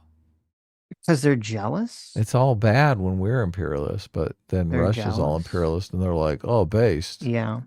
Makes So absolutely no sense. I assume we have two, quote, philosophers who hate liberalism and hate the West, both talking about how much they hate liberalism in the West and modernity and all that other stuff. So sad. I guess it could be interesting to see. But And instead of saying liberalism, we're saying individual freedom now, individual right? freedom. Doesn't it sound so much worse when you say, oh, we have two philosophers that hate individual freedom? Yes. Doesn't that sound worse than saying someone that hates liberalism? Right. Like you can almost get behind hating liberalism because you think of some blue hair woke exec at Netflix basically trying to brainwash your kids. And you're like, fuck that person. But as soon as you say, no, liberalism is about individual freedom, right? The Robinson is Tyler Robinson. Oh, so you're saying you think that was a conspiracy theory? That's the whole thing? Does Adam and Sitch really believe that Tyler Robinson, the guy whose gun was found at the scene with his, DNA all over it, that was identified by his father, that turned himself in? You really believe that guy killed Charlie Kirk? Yeah, I do believe that guy killed Charlie Kirk. Yeah. You don't know, Sitch? You don't know that Candace Owens found a signed check in his pocket that was signed Benjamin Netanyahu? Okay. You don't know that? Right. No. Okay. It's all I know. It's all conspiracy. There was a Jew that was hiding in a little underground tunnel that a bunch of rabbis tunneled under the building and popped out and shot Charlie Kirk. I bet this is what happened. Tyler Robinson was like on the roof. He was like just about to shoot Charlie Kirk. And then like a Jew popped out and shot him first. And he thought that he shot him because it was so close that he didn't realize he actually didn't shoot the gun yet. And then he ran away and then turned himself in, even though he didn't actually do the crime. So it's not great. Not great. But you shouldn't spread that. No. I know what's coming to the point for Charles says you guys need to talk to Nux about Hasan. Yeah, maybe we will. See. Set it up. Val Van Gogh for 39 months says, I've been told that the New York Times has a habit of blowing commies long before my time. They did, yes. They did, yes. Unfortunate. See if that says, Sitch, can you give me a tour of the Jew tunnels? I've always wanted to see them. I could, but you have to convert first. That's the only way. So Are those the ones in New York? I They're saw those on the everywhere. news. You know the movie you're talking about, the what was the horror movie? Them? They? Yeah, Yeah, with the that tunnels. movie. Yeah, Us, I think it with all is. the doppelgangers living in the tunnels. That's really about all the secret Jew Those are tunnels. those are the Jewish Yes, tunnels. right. I'm sorry, it was us, not them, right? Us That's was what the I film. said. Yeah. Okay, I didn't hear you. Us, us, Us, us, us, and them. us, and them. Yeah. That's some Pink Floyd, but you don't know that. No, I'm not a big Pink Floyd fan. I went Yeah. to a Pink Floyd laser show in college because that's what you're supposed to do. You're supposed to get high and go to the Pink Floyd laser show, and it was so fucking boring. Oh my god, it Oh was my, it was like the worst experience ever. that's so funny. You're sitting there. I was like, first of all, if you were just like watching a normal planetarium, you know, with the stars and all the planets, that's like cool. And I was like, okay, now imagine that high. That'd be really cool. But instead, you get to see these stupid little like laser lights of dollar signs float around the ceiling as the song Money by Pink Floyd plays. And I'm like, this is so trash. I was like, bring back the planets. Okay. I just want to look at the planets in space. That's way cooler than this trash. They do that here in the Hollywood Cemetery, and it's actually pretty badass. Yeah. Okay. Maybe it was a bad one. They have a Maybe it big was just a bad laser amphitheater. show. Who I knows? just I tried to look up the Pink Floyd Weird Al song for you, so you could enjoy Pink The Floyd through pink, Weird Al there's a Yankovic. Weird Al cover of a Pink Floyd song. And I found a Reddit. Why won't Weird Al do a Pink Floyd parody? Oh, wow. Well, he usually asks. So if they said no, Oh, then he wouldn't do it. oh yeah. Yeah. I mean, if I controlled the rights and he asked me, I'd say, "Get the fuck out of here." Why do you hate I'd be like, "Fuck Weird Al is you." so good. All How right. dare How you dare piss you? all over the legacy of Pink Floyd? How dare you, sir? Pink Floyd's The Wall performed entirely by Weird Al Yankovic. What? Is that real? It's got to be AI, right? What? Yes. Can you imagine? I want the SpongeBob cover. Libertarian Sasquatch for $2 says, could you imagine if Fox interviewed Fuentes? Yeah. That'd be pretty bad. Unless they just like exposed. Beam spread for $5 says, I don't think they would do that. I Yeah. don't think they would. Yeah. Beam spread for $5 says, I've been planning on switching to Nix OS for a while, but leftist activists just did a coup on the whole organization. Guess I won't be doing that soon. No.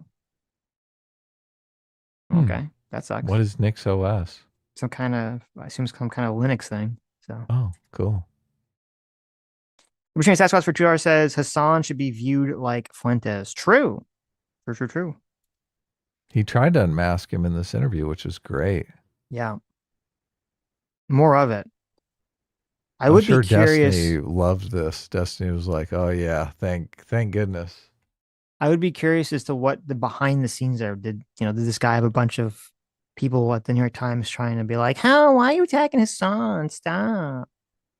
Can we refer to the Destiny Hasan feud as crabs in a bucket at this point? Yes. Like, who's trying to be the number one piece of shit on the internet? Yeah, that's fair. That makes sense. Who's trying to go mainstream? Yeah, we have two turds that both are trying to go mainstream, but they have all the turd baggage weighing them down. So yeah, just crap in the bucket. They should do that. They should try to sacrifice the other one to the mainstream in order to achieve mainstream status. That'd be perfect. Oh yeah, the perfect crabs move. Ace for $5 says nothing has been more blackpilling than the New York Times comment section. Oh, this New York Times comment section, giving autocrats like Trump and his cult all the means to paint the left as a threat.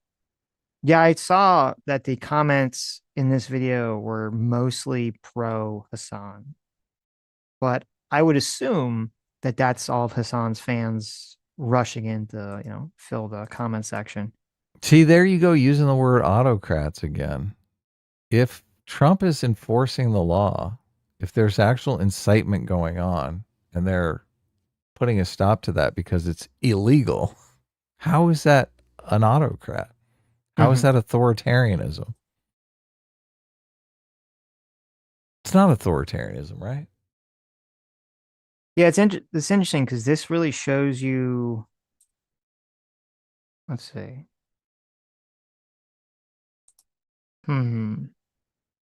Because there's a lot of it looks like there's a lot more comments maybe than the views normally would be.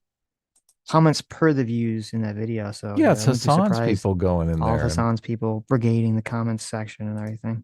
But they're brigading the comment section in a horrible way, right? They're making Of course. Hasan look Well, they're all terrible. defending Hasan and making the interviewer Ross Right. Defat. It's I don't know funny. his name. There's this belief on the left. You saw AOC do this. This belief that you're going to shame people into adopting your position. Right. Which is crazy. Completely crazy, right? Yeah. You're Well, there's going to also insult people over to your side. there's an important part of it too, which is that they want to create a fake consensus, because a lot of people will take whatever the consensus says as the correct view. Oh, that's a good And so, point. yeah, if you go to the comments and they're all in one direction, it's like, oh, well, that's what the people think. So I guess I got to be in that position. Right. Yeah, the people are all a murderous mob now. This makes me Right. feel safe. This makes me feel like Hasan is a great person for us to mainstream. Right. Sitch is looking up what his opinion should be on what? Yeah, what should... On what? Who said that? Still in the chat. The Oceanist for $10 says capitalism works because it's based on consensual agreements and weighing outcomes. You choose your own way. Also, so far, Why Nations Fail is an interesting book. That being said, A-Team reigns supreme. Look at that, 6 months, and you finally got an A-Team. Yeah, Okay. I've been waiting. I marked it on my calendar. Today is the first day after so 6 proud of months. I'm so proud of you. I'm so stoked. I'm Yes. glad you're reading Why Nations Fail too.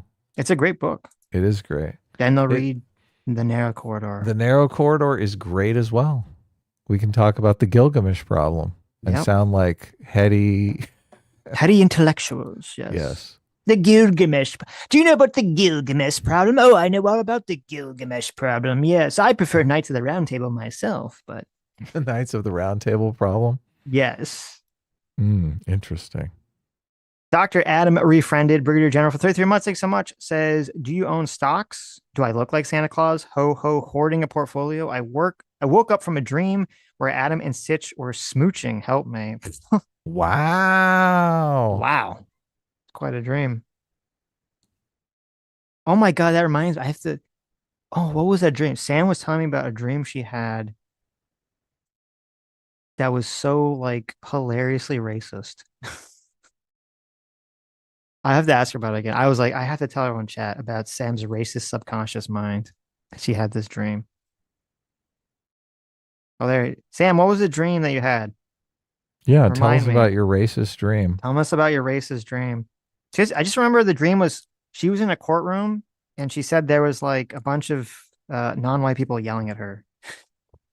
And they're like demanding that she accept CRT or something. Well, The Dr. Adam Refriended, Brigadier General. Obviously, if you're living hand to mouth and you're struggling to get by, you can't really hoard a portfolio. But once you finally do get some disposable income, you work your way up that capitalist ladder, you get yourself a Roth IRA and you buy yourself some stocks, or at least buy the S&P 500. So a Roth IRA is all the money that a Roth IRA makes is tax-free once you withdraw it. So it's not like a traditional IRA. It's the best deal the government offers you for saving money on taxes. And I encourage everyone, the sooner you can. I mean, even if you just put $100 in, if you start now, if you're young, obviously, more time, those stocks compound ridiculously. So, and me, since I'm older, I bought everything when it was like dirt fucking cheap. So you buy yourself some Google, or you buy yourself some Apple, or you buy yourself some, even just the S&P 500. There's a story about somebody who put $1,000 into a Roth IRA and it became $1 million. That's like $1 million tax free. Mm-hmm. Oh yeah. So the dream was that Sam was in a courtroom. She was one defendant. The other defendant was actual justice warrior, and they were both being accused of not accepting CRT. And they had to argue about how CRT was bad. Oh, she left out the best part. She said that like everyone in the courtroom was doing the Wakanda Forever song. Like the crossed arm thing. Wow. Yeah. There you go. In the courtroom? In the courtroom, yeah. The Oceanist for $5 says, quote, wow, I'm oppressed, said the commie on his smartphone while ordering DoorDash to his apartment with AC. True. Tobin Russell for $5 says, can you name other right-wing political violence other January 6th or Mr. P asked this and the dev live but couldn't get through A team 75% of the time. Wow, look at that. He's got a breakdown. Look at that. And it hasn't even been 75%. 6 months. There was I don't know. I don't keep like a logbook of this. I kind of hate a lot of these conversations because usually when you look at the average political person who talked about politics, they keep like the list of grievances they can like hammer the other side with. And I consciously try to like put this stuff out of my mind because I don't like to look at things that way. But I did see what I sent you the other day, which was kind of crazy. The Matt Walsh clip where Matt Walsh was that disturbed me very much. Yes. Matt Walsh was like, this is proof that the great replacement theory is true. And the only proof he provided was he just had some clip of Chuck Schumer talking about how like, birth rates are very low. So you're going to have to, have workers immigrate to the country. And he's like, that's proof of it. And then he conflated it with a bunch of CRT people who are, yes, super racist against white people. But then the worst part of it that he tied into all this was he had this clip of Biden's press secretary. And Biden's press secretary is asked some question by a reporter about great replacement theory. And she makes some comment about like, oh, we're looking into having, combating extremism and not having people spread conspiracy theories and blah, blah, blah, blah, blah, blah. And that's the only part of the clip that Matt Walsh plays. And then it cuts back to Matt Walsh and he's all like, look, they don't even want you to talk about this very real thing that's happening. They're trying to hide the information from you. And I thought to myself, why is the Biden administration being asked about great replacement theory? There has to be some reason for some context for why they're being asked by this. So I go and I look up the press, briefing that this comes up.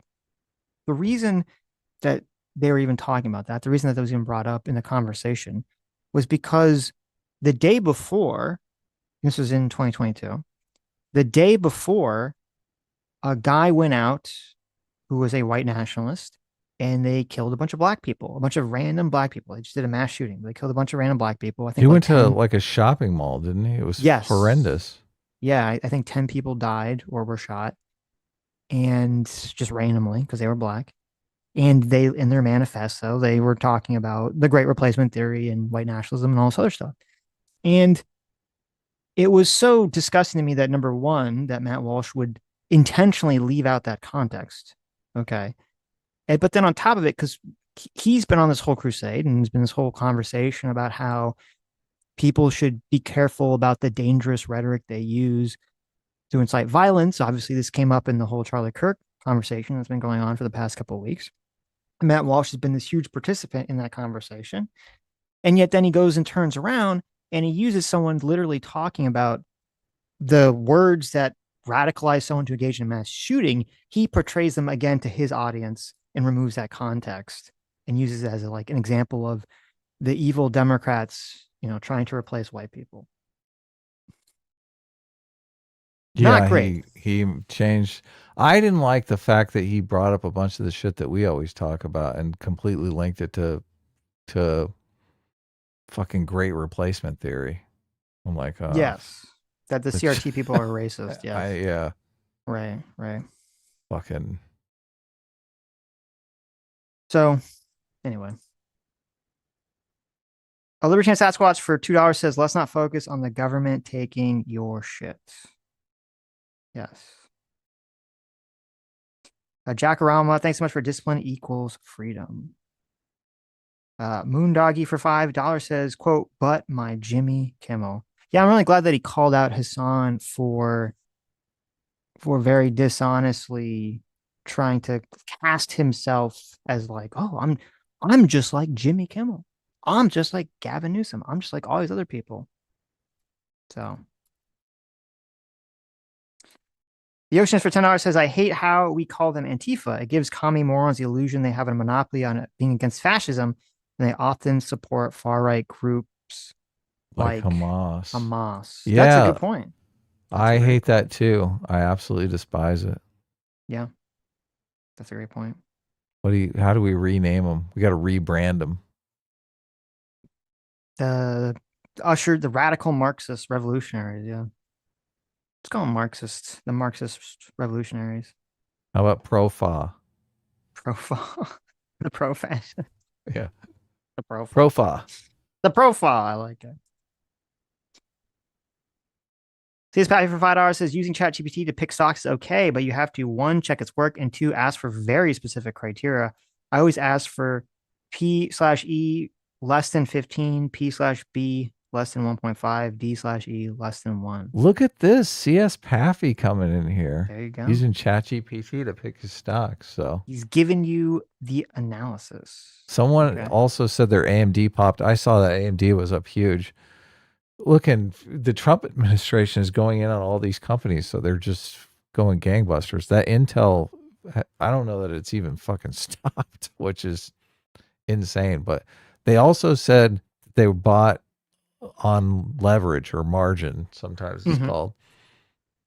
Do not buy stocks on margin. You're basically buying stocks on a credit card. So I do not do that. I have to say that as your internet dad, do not buy stocks on margin. Sitch, don't buy your stocks on the credit card, okay? Right. Use your own money for the stocks. If you get margin called on them, you'll hate yourself. So even if you buy stocks with your hard-earned cash and they go down, you just hold on to them. Hang on to them. Don't look at your portfolio every day. Don't go in there every day and go, oh my God, I bought this stock and now it's down 20%. I need that money. You're buying stock with money that you don't need for a long time. So don't use money that you need now. You're living. Look, I didn't buy stocks for a long time, obviously, because I was dirt poor when I was in my 20s. So. Messana for $2 says, when will Hasan be arrested for his crimes? Well, I don't think he's done any actual crimes that I'm aware of, but he should definitely be kicked off of Twitch. Right. Yeah. Tobin Russell for $2 says, Hasan was so relieved when he heard Charlie Kirk got shot. Was he? At first I thought he was actually seemed like a normal human and was thinking it was bad, and then after he realized his audience was very in favor of it, he changed his tune. That's what happened. So sad. Sammy G says Adam would shudder at how I do my stocks. All in, no safety net. Look at this. Are you all margined up, Sammy G? I was telling her she needs to diversify, engage in some safe practices. Sammy's got all of her money in Labubu. They're all does not believe in investing safely. Right. It's worked for her so far. So, you know. How do you tell the person that's successfully gambling correctly at the slot machines that they should gamble safer? Well, if you buy a little of a lot of stuff, sooner or later, the stuff that actually works out is a massive amount of your portfolio because all the other stuff just died or didn't do anything. So, right. It's also good, like, to sell losers at the end of the year if you've got a huge tax bill, because then you can write off your losers.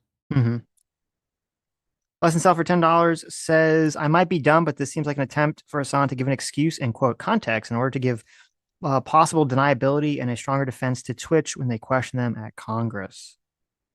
I don't think that was like the thought process, but they very well could try to use this, yeah, as deniability or excuse or whatever. It would require Congress actually having, counter clips and being like, here's a clip of you supporting the Houthi pirates. Here's a clip of you supporting Hezbollah. Here's a clip of you agreeing with people that you're part of a radicalization pipeline.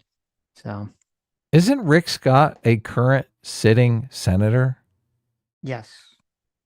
And I'm sure some of those Republicans read the New York Times. I'm sure they're going to know that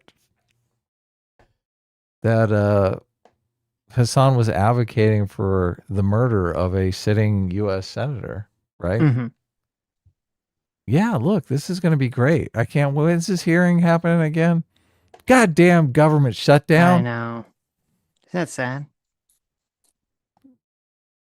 Brian for $5 says the reason why this guy understands Hasan as a radical is because he is the few conservatives the New York Times actually has. Oh, he's conservative. Okay. I mean, Well, he said he's pro-life. he said he's pro-life, and I was don't like, oh, interesting. I was wondering if he was, because we talked about it on Sunday, if he was a pro-life Democrat, but I guess supposedly he's conservative. Says Pappy for $2 says Hasan is hiding in the Mott and still looks bad. True. Oh, yeah. Mean Spread for $5 says, I have a family member with chronic Lyme disease. No doctors will believe her, and it causes all sorts of problems. It's horrible. Wow. Wow. I didn't know this. I didn't know Lyme disease was some controversial thing.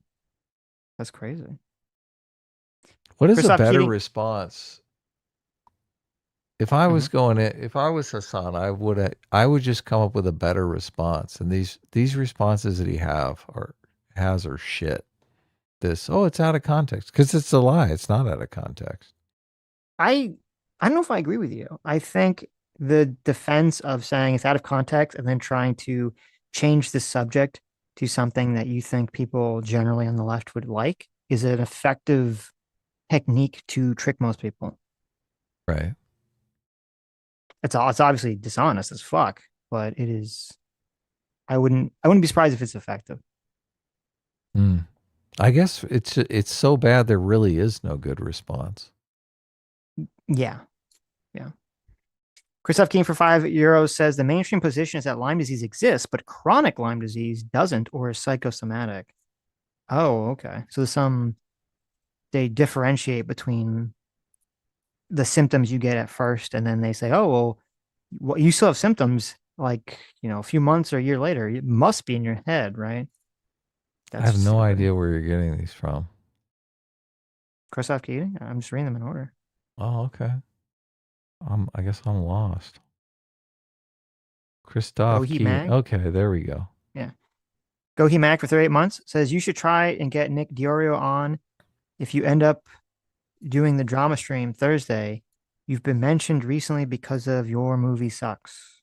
Yeah, look, how are we mentioned? That's great. But I do think Nick Diorio is beefing with Your Movies Suck. So I think you watched our stream. He did, yeah. And there's some drama. I don't know what the drama is. I don't know what the Your Movie Sucks drama is, but with him and YMS, I see him going back and forth, and I'm like, I don't want to get. I like Nick and I like YMS, right. So nobody wants to get in the crossfire hurricane. I just don't even know what the fuck is going on, but put me in. I'll fight. You want to get in? You want to get involved in that? No. Go ahead, jump on in. It's actually interesting. It's boring. I don't care. I saw that because I saw on X, YMS put some long post out, and I kind of skimmed it, and I'm like, and it was one of those, like, this is too long for me to read. I'm either happy or sad for you, whichever is appropriate. I don't know what the fuck's going on. Is that what you responded? That's what I responded to in my mind. Oh, okay. I actually couldn't respond to because actually I can't respond because that X post was like only people that he allows to respond can respond. Oh, he locked you out. It was one of those like only people mentioned in the post can respond, and he didn't mention anyone, so no one could actually respond to it. good. That's best. I'm gonna be right back. Okay. The Oceanist for $5 says Hassan's acting like the Middle East is the way it is now because the West is crazy. Did he forget the Ottoman Empire existed? Of course he wants to push that out of his mind. His own people. Okay. How dare. The Oceanist for $5 says maybe Moynihan was Mossad since they're behind every major event. Oh, Luigi Mangione. Mangione was Mossad since they're behind every major event. Yeah. True. That's true. How come Israel's behind all the political assassinations except for the one that Hassan supports? Isn't that interesting? At least be consistent, Hassan. At least say Israel was behind the assassinations you enjoyed as well. Okay. M8566 for $5 says, Adam, do you feel like... Oh. I'll read that when he comes back. Fair Practical Products for $5 says, remember, Josiah said a similar thing to Megan about the woke extremist left he disagreed with. He said he'd actually love fighting for them harder. Remember, Josiah said a similar thing to Megan about the woke / extreme left he disagreed with. He said he'd actually love the fight for them harder. Oh, yes. I do remember that. It was totally fucking crazy. Josiah. Yeah, that was an insane. I do remember that. That was an insane comment. Listen, as well for $2 says Israel conspiracies more like isn't real. Am I right? Oh, Okay. Look at that. A Right. pun. Sitch loves the puns. Let's see. Ace for $5. I don't think I saw I didn't read Damas's. Damas is for $20. Said, did y'all ever see the video of the stabbing done by Clarence Woodward last year in Brooklyn, New York City laundromat? He had 27 prior arrests. Also, Columbia, South Carolina had a breaking murder of 39 arrests. I did see that video. I remember seeing it. It was really horrifying. Is And this the Soros judges that just let people off to cause mayhem in the streets? They're like these Soros-backed judges. Is that just a that's- conspiracy theory, or I don't know. That's the accusation. So you get a bunch of nihilists and you're like, yeah, I'm going to make you a judge? I'm sure it's a combination of either A, like there are very soft on crime judges, or B, even if you have a judge that's not soft on crime, there'll be very soft on crime policies that tie people's hands or tie the judge's hands or the legal system's hands and allows these psychopaths to just roam free. Right. I've heard judges complaining about that, Yes. saying, Yeah. this is bullshit. These people should be locked up. That's got to Yeah. be tough if your job is to put people away and you're like, this guy's going to kill someone 30 minutes after I let him out. But you're Yep. like forced to let him go. Yep. The police hate that situation too. They're like, oh, great. I'm arresting another one, doing a shitload of paperwork. And just so he can be out by this afternoon. Yep.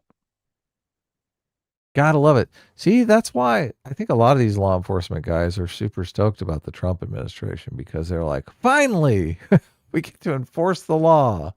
Right. This is why we became police officers. It really sickens me to see Gavin Newsom doing all of this grandstanding about the masks that the law enforcement officers are wearing, and not mentioning anything about the doxing and how these people are going after their fucking families and their 3-year-old kid, right? Mm-hmm. It's just he makes it sound like the well, I guess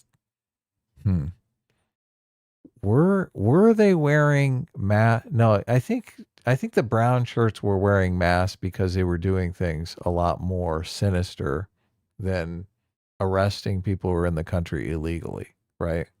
Mm-hmm. They were doing violent acts. They were disappearing people. Yes. So they were wearing masks because they didn't want anyone to know who the hangman was. Well, these guys are like if there was an environment where they weren't getting doxxed and their families were getting these death threats and shit like that, I'm sure they wouldn't be wearing masks. I don't know. They're wearing masks to deal with a very specific problem in the internet age. And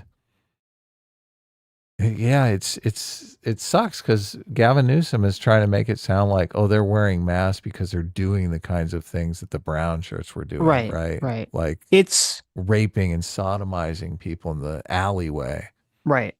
My I am completely sympathetic to people that are police officers or law enforcement, and those people should not be getting, even if they're enforcing the law, assuming they're doing something legal, right? If they're doing something Yeah. illegal, then no, fuck that. But assuming they're acting legally within their bounds correctly, um, yeah, people should not be doxing them, attacking them, threatening them. Like that's unhinged. Those people should go to jail for doing anything like that completely. Yeah. But the but here is I do not like the idea that a law enforcement person of any type can arrest somebody or drag them off the street and like they don't have to show you their badge or anything. You're just like, I just guess it's like a law enforcement agent. Because to me, that just No, seems ripe for abuse of people kidnapping people or doing bad things. People be like, oh, well, listen, I'm just a police officer.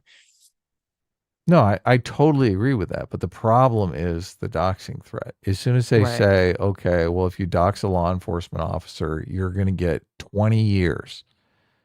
The threat is going to be neutralized and the guy's going to take their masks off. Right. The whole idea, the thing that I find detestable is this idea that Gavin Newsom is trying to make it sound like they're the brown shirts and that they're raping people in the streets.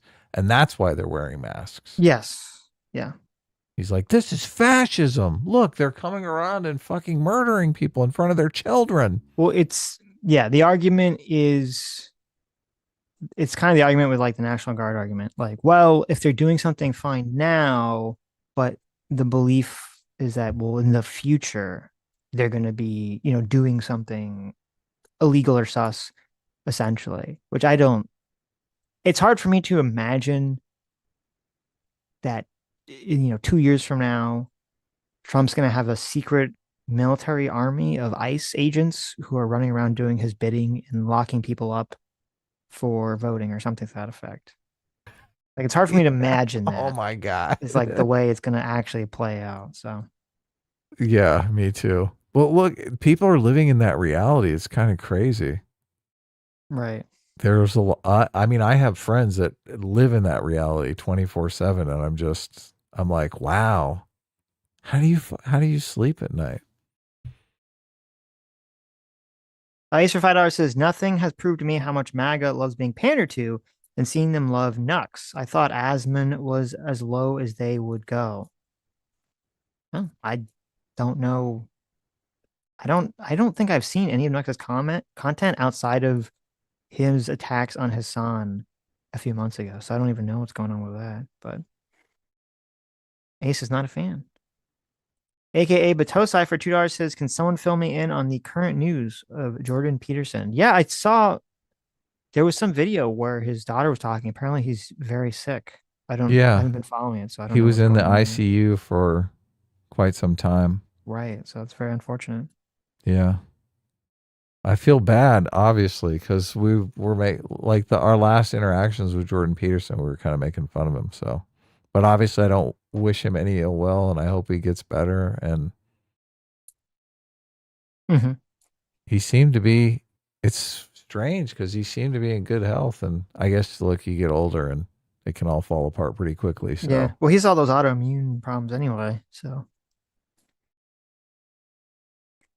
Ace for $5 says, in light of your memorializing Kirk, I hope you guys do the same for Hasan because Kirk was just as moderate as him. So, well, first of all, I'm hoping no one kills Hasan. Secondly, I do think that Kirk is more extreme and definitely has some more extreme takes than a lot of people are casting him as. I do not think that he was moderate. But I don't think he was as extreme as Hasan is, in my estimation. I haven't seen the full side by side. I haven't seen. I mean, Kirk, the clip we played the other day, I thought was pretty vile, pretty unhinged. Him calling for Biden to be arrested / executed for treason is pretty unhinged. But I still would put openly advocating for terrorist organizations and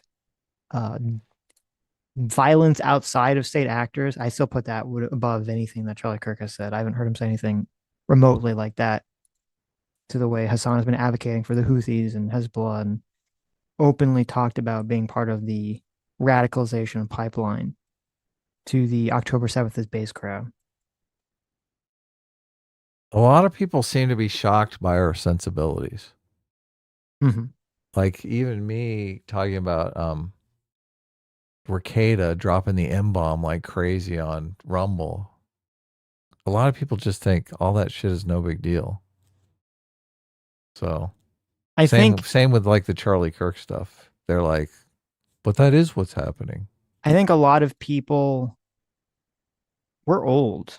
I know. We're old men. And a lot of people maybe are just not, this is all they grew up with. So this is what the they edgy expect. boy internet. Right. Like this is all they know. So you're like, They're well, like, obviously that's this totally is milquetoast. right. And we're like, okay, it didn't used to be like that. And like I things don't used to be more mature, more adult. It really is. It was a point of the language on the Charlie Kirk clip. And maybe it is me, just the whole negative stereotypes thing. What he said, I think you could say that in a way that would take the edge off. It wasn't, well, I guess, how do you say they're raping all your family, your friends? The Democrats are intentionally sending black people to your community to rape you and cause crime. People were arguing that this was revenge for DeSantis busing. It was DeSantis that bused a bunch of illegal immigrants up to Martha's Vineyard, right? Yeah, but there's a difference. Okay, first of all, there's a difference between. I don't think this was quote revenge. I think that's ludicrous. And he even said in the clip he didn't have any evidence of this whatsoever. It was just his vibe, right? But there would still be a difference between saying like, oh, well, as revenge because they sent a bunch of illegal immigrants here, we sent a bunch back. It's very different than saying, well, they're sending illegals to rape your friends right, and family. Like that's, I know, yeah. That's why I'm telling you, how do you take the edge off of that? Yes. I don't think DeSantis sent illegals up to Martha's Vineyard to make them rape people. You don't know that. I don't know. I don't think he did that. I never heard anyone frame it in that way. That's not how I assumed what was going on. They found a note in all their pockets signed by Ron DeSantis. Right. Please rape as many white women as you can find. I thought he was just sending them up there to be like, listen, you guys are gonna, keep pushing sort of soft border policies because you don't have to actually deal with the infrastructure burden, and now you will. And I go, oh, that's a smart idea.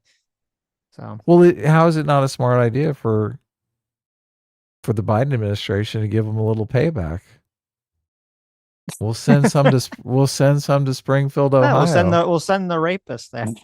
Well, not the rapist, obviously. Oh, okay. But look. Well, that's the incendiary part. If he just said like, "Oh, I think it's revenge of the DeSantis thing," they sent a bunch of Haitians to Springfield, I'd be like, okay, I don't think that's true, but fine. This is shrug it off. Like that's not the super incendiary part of the statement. This is why I suspect that they cut out the caller, because I bet the caller called in and was talking about how one of her family members was raped, was assaulted or something. Yeah. Right, so he's probably saying that not in an incendiary way, but just to try to soothe her, who's someone who suffered this massive trauma of being raped herself or someone else raped. Like you wouldn't want to, if she called in and if the caller was like, oh yeah, one of them raped me real good. Well, I would, you would, like you'd be sensitive to that. My response to that would not be to say, well, there's an intentional campaign to cause this harm to you by the other political side. That is not a... Oh, that's definitely... Sitch would never do that. That is not being sensitive to anything at that moment. So, yeah. Yeah. I would like to see the context of that clip. Hopefully we'll see it someday, sooner or later. So... I had to find, because it wasn't on YouTube. It must be on Rumble somewhere. A lot of people responded to our reaction, our soft hand reaction to that clip, which I just thought was like, both of us had the exact same reaction. Why would he say something like that? Right. That's so incendiary. Andrew says, does Haitian prosecute rape? Sitch, what's their cultural issue? You might want to know that before you call someone racist who's making a fact claim. So you're saying it's a fact claim to say that the Democrats intentionally send Haitians to rape people to Springfield as revenge. You're just to be clear, that's the fact claim we're talking about. You're saying it. You're saying that's all fact claims. Is that the issue? First of all, Sitch fully agrees with the fact that the Biden administration is sending Haitians there to. He just doesn't think they're going there to rape people. He thinks they're going there to do jobs and stuff like that. Legitimate jobs. They're going there to take jobs from Americans. Mm-hmm. Okay. I just want to be clear on what the fact claim is that you're talking about. So he didn't make any claim about well, there's they're very soft on rape in Haiti. So therefore, you think there's going to be some cultural simulation problem. That's not what he said. Are you skipping super chats again? People are complaining. Who do we skip? I did skip. I'm sorry. I skipped it because you were gone. I had to Adam, do you feel like you're allowed to criticize Sitch? Do you fear your life? Blink 3 times if you're in danger. That was M8566. Thank you for $5. I do thank you for giving that super chat. And I do. I mean, I feel safe. There you go. I feel relatively safe. I need to be in the room with Adam, make him feel unsafe. So look, sometimes Sitch likes to get angry. Okay, thank God he's 4,000 miles away, so he can rage out. I can't get some punches in. It makes him look bad. I don't care if he looks bad. Look at this guy. He just needs to chill out. He needs to chillax. It's true. Sometimes when you go full gaslighty. Like bending over backwards for people saying insane shit. It does make me angry, and I should not let it make me angry. I should be calm. That's true. It might just it might be some miscommunication. It might be me digging in because I'm like, oh look, he's getting angry. I think it's that. Maybe that's what it is. Maybe I'll just be obstinate for a little bit. Yeah. See how. Right. Look, but I feel bad. I'm like, holy shit, you're taking years off your life, Sitch. You need to relax. You need to chill out. You did good. You did great today. What are you talking about? Sitch completely reeled it back in. And I'm getting much better at saying, look, let's just chill here. It's funny because I think 2 years ago, it was me that was getting completely fucking pissed off and angry all the time. That's true. The elephants, yes. But now I think I've reached a point where I'm just like, you don't care anymore. I don't. Everything's gotten so bad that you've stopped caring. You're just like, whatever. Yeah. Yeah. Well, I do. Look, there has been some wins. This is the thing that's frustrating about whenever I'm talking about Trump, look, an ace will come in here. I'll be, oh my God.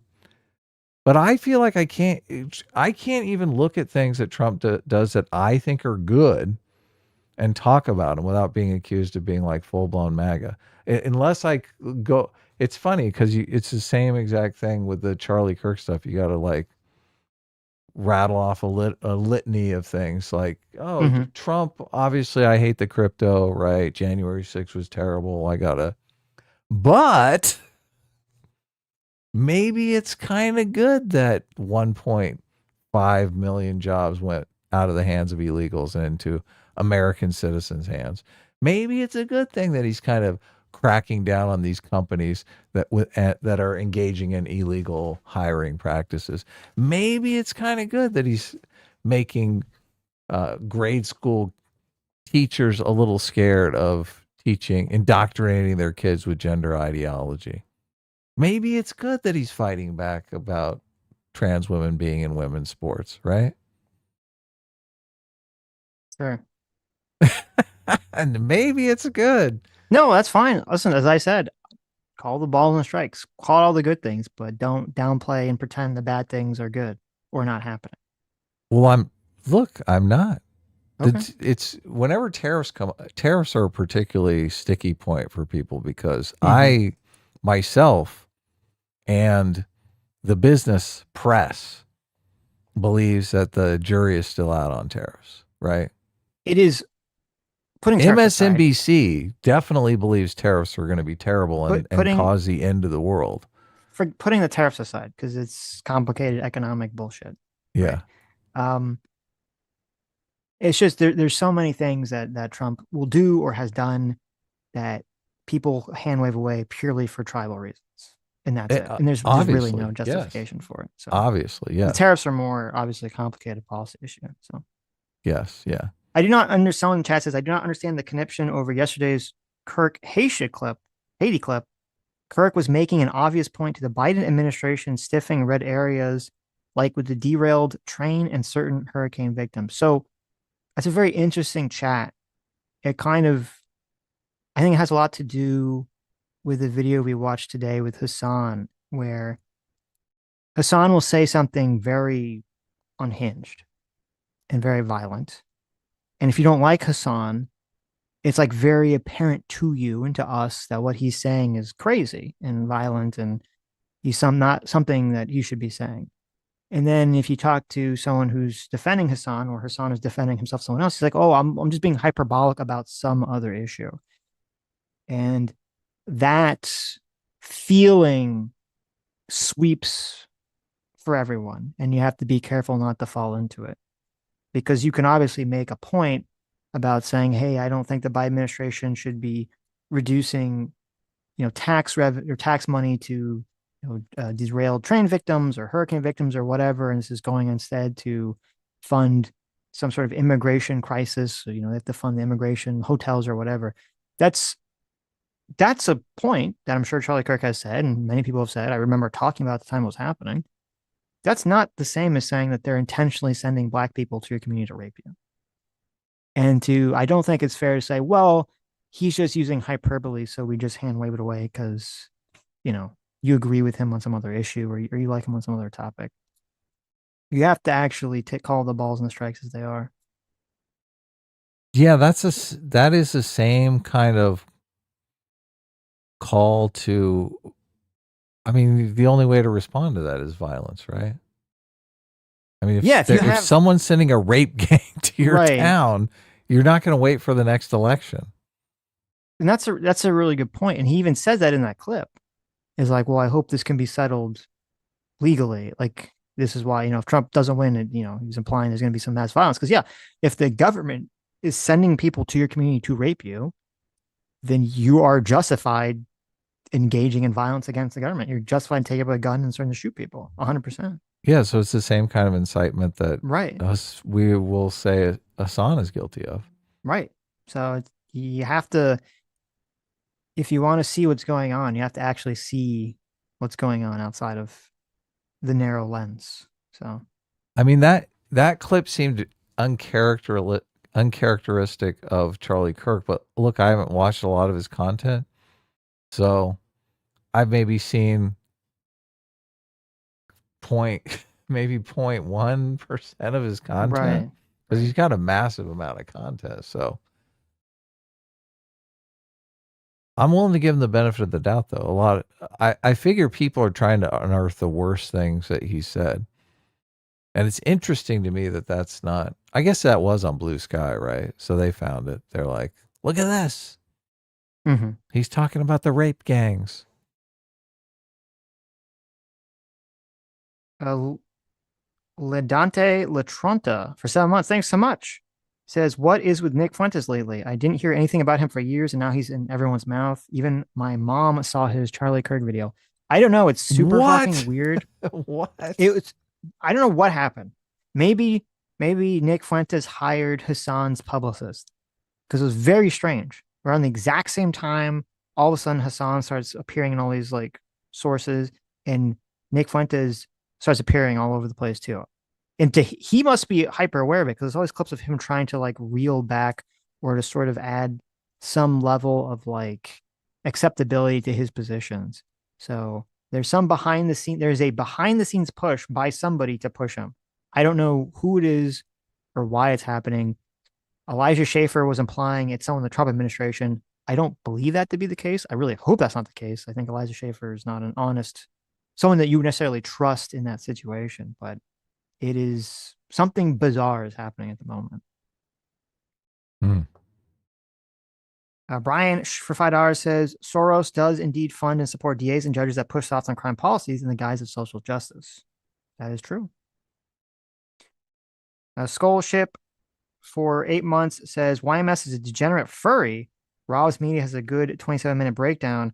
YMS is playing the victim now, so Nicholas brought up your stream of him playing victim.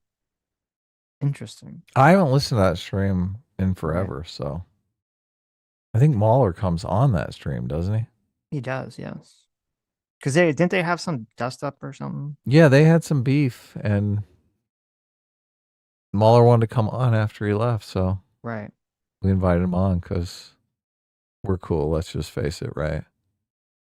Yes. M8566 for $5 says, Adam, is Katie Porter going to be our next governor? Please, no. C.S. Paffy. I take it back. Adam clearly owes you an apology and possibly a labubu. What? What the what? What?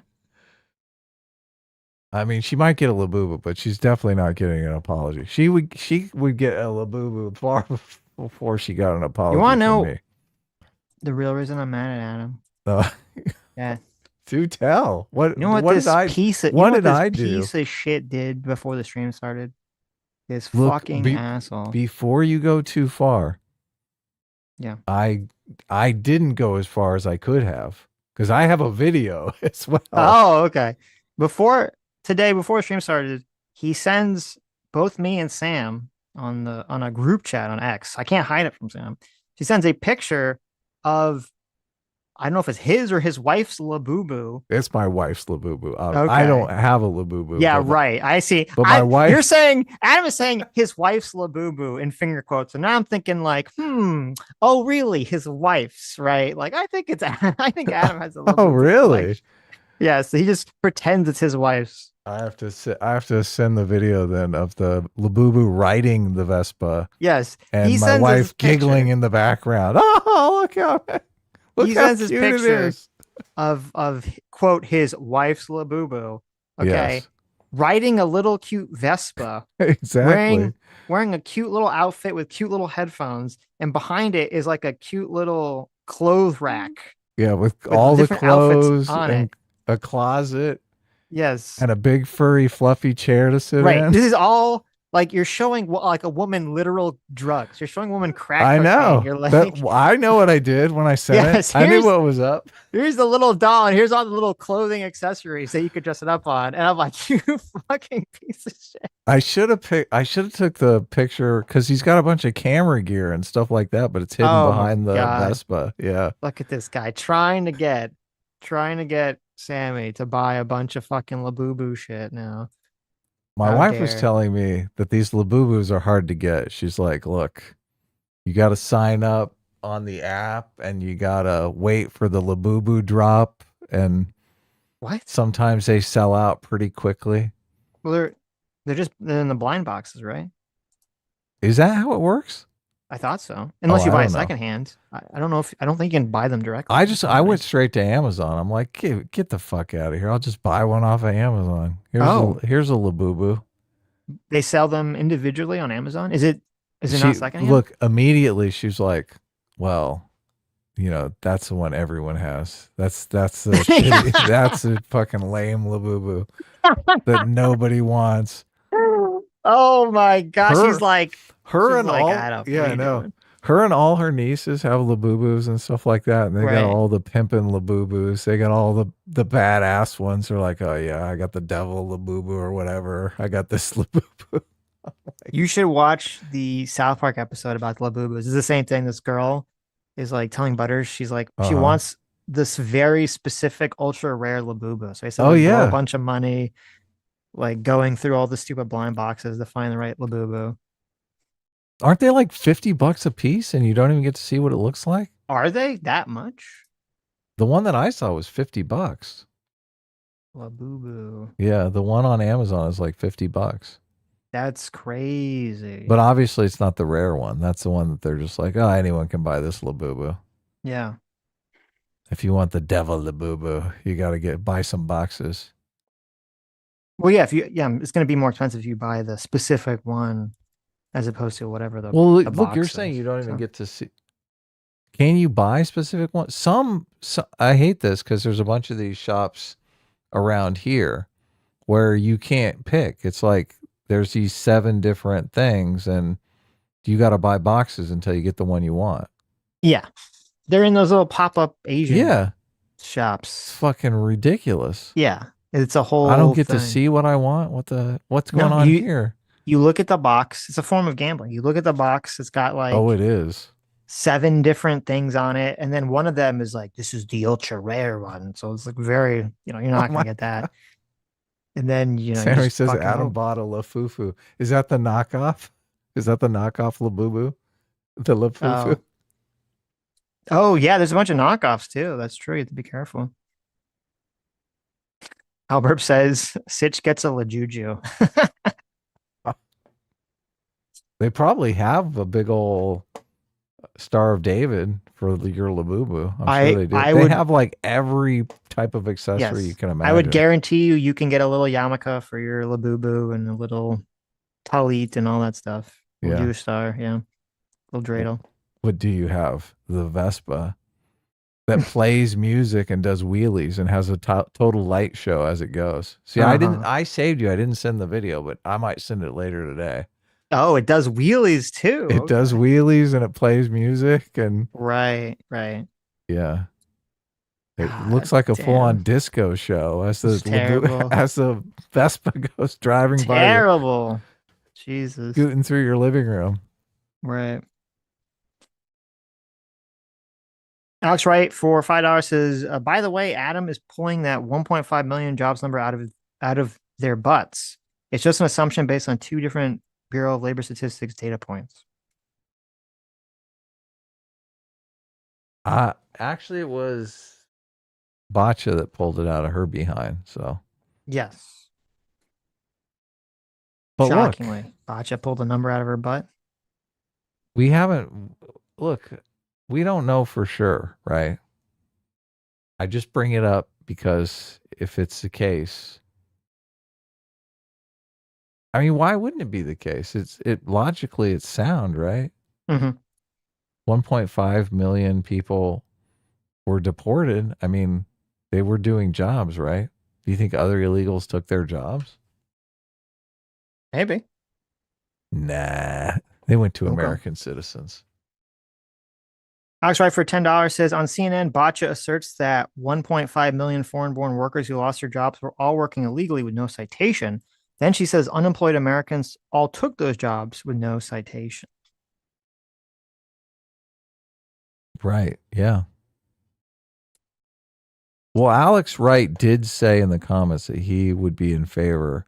He would support that policy if that is, in fact, what happens. Obviously, he doesn't think that's what happens, though. But he said if we find out, if there's uncontrovertible proof that this happened, he would fully support that and vote for Donald Trump in 2028. Okay, now I think you're just making up. Look, where's your citation?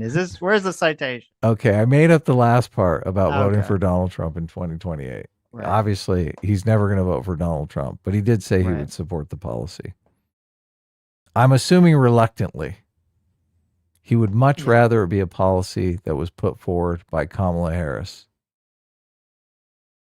And BW85 for $5 says, wait, Sitch doesn't like Pink Floyd? All right, I'm A-team indefinitely from this day forward. I know. It's unbelievable. I can't believe it. Listen, I'm old, but I'm not that old. That's a new level of old. Okay. Pink Floyd? Yeah. Pink Floyd's way before my time. They were before my time too, but I picked it up. Yeah. Okay. Undo for $6 says Adam reached Rabe equilibrium, not without consequence. What's that mean? It means not without consequence. No, what is Rabe Rage equilibrium. Oh, with you? Look, it's funny. Whenever you rage out, there's always half a dozen comments that are like, oh, Sitch is way scarier when he's angry. Sitch is like way more terrifying than Adam. That's the point. It is good. It is good for content. It does drive engagement. People do like it, but I do like the Beatles. No, the Beatles is good. Oh, the Beatles are amazing. Yeah. They have good songs. Messi 10 for 2 hours says illegals are just used as slave labor for corporations. That is true. Okay. I guess the last thing to top off here. The government shutdown. Government shutdown. Are we going to Everyone's find talking out about if it. our? I mean, I don't know. Just a little bit. Well, we need to find out if our what's going on with our hearing. I don't know. Fuck. Yeah, I don't know. To figure it out. Because I was curious. There was a bunch of accusations being thrown around. JD Vance and a lot of people on the right are saying the Democrats are shutting down the government just to give healthcare to illegals. And the Democrats are saying, no, we're trying to give people healthcare, right? And I'm like, okay, what's the claim here? Because usually in these situations, there's going to be some basis to the claims that both are making, and then both are going to sort of exaggerate the positives of their claim, the negatives of the other people's claim. So I was trying to look into see like what exactly was being talked about. What was both sides talking about in this conversation?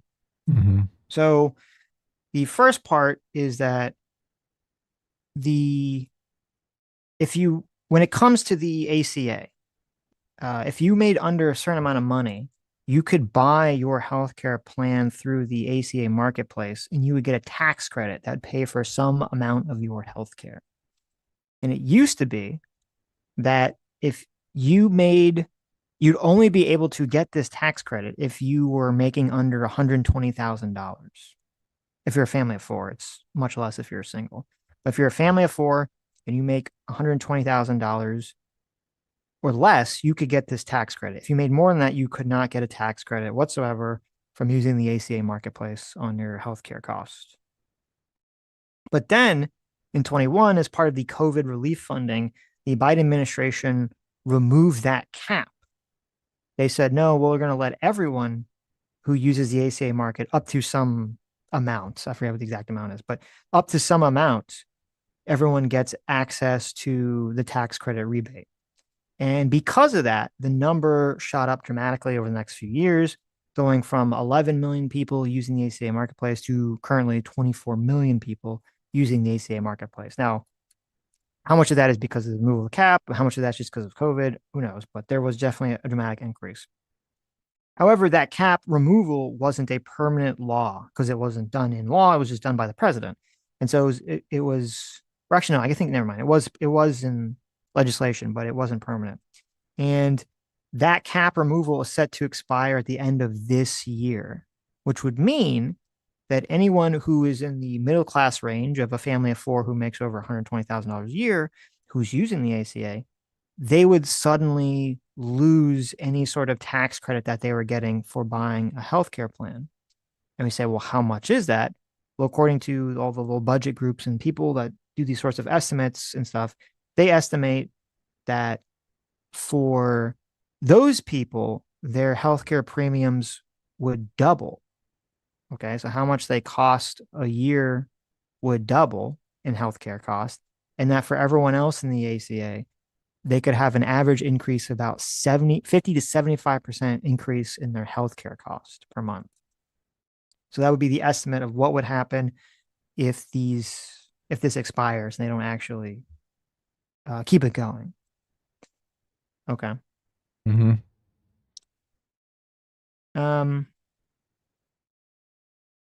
Now, the Democrats' position is that they want to allow this to continue with no cap so that middle class families will continue to get these tax credits. But then also, not only does it help middle class tax bracket families, but also for reasons which I could go into, but I'm assuming you already are aware of, Adam, and most people probably heard, is the more people you have buying into healthcare, the more healthy people and young people you have buying into healthcare, the lower the premiums are for everyone. So having more people enrolled in healthcare and less people uninsured lowers the cost of healthcare for everyone. Which would be another reason why they'd want to get rid of this cap, to incentivize everyone to buy healthcare. Mm-hmm. The Republicans on this issue specifically are kind of mixed on what they want. Some agree with the Democrats and they want to get rid of the cap too. Interestingly enough, Marjorie Taylor Greene publicly came out and said this. Said that she was in favor of getting rid of the cap and she wants to keep that element going. Some argue that they want to get rid of the cap, but they argue that there's a bunch of fraud going on in ACA, and they don't want to allow the cap to be removed permanently without addressing frauds. They want more fraud controls to be implemented somehow in the legislation. And then there's some that say, no, fuck it, put the cap back on. They just don't want the policy whatsoever in regards to that policy. So that's kind of the policy argument regarding the ACA. Then there's the policy argument regarding Medicaid, and that there's a bunch of cuts to how much money the federal government reimburses to states that spend money on Medicaid spending and emergency care. And this is where a lot of the sort of the illegal immigration claims are sort of coming from, which is there are some states that will reimburse, have made the decision as states to use their own money essentially to give to people that are non-Americans but are supposedly here legally. They either give it to them to get healthcare, or they give it to hospitals or other care providers for providing them with healthcare when these people can't essentially pay for it. And the Republicans want to penalize the states that are engaged in that action and say, if you do this, we're going to take away some amount of federal funding from you. And then there's another element to this, which is that even with the ACA marketplace, that there's some percentage, though it seems to be low when I was trying to find it, there's some low percentage of non-American citizens who are legally here, but are non-American citizens that are able to access the ACA markets. And a lot of the Republicans don't like that at all. And they want it that there be no, that only US citizens could ever access any of these things, even if they're people here that are lawful or have green cards or DACA or whatever. They're completely against that. So that's the current conversation that's going on right now.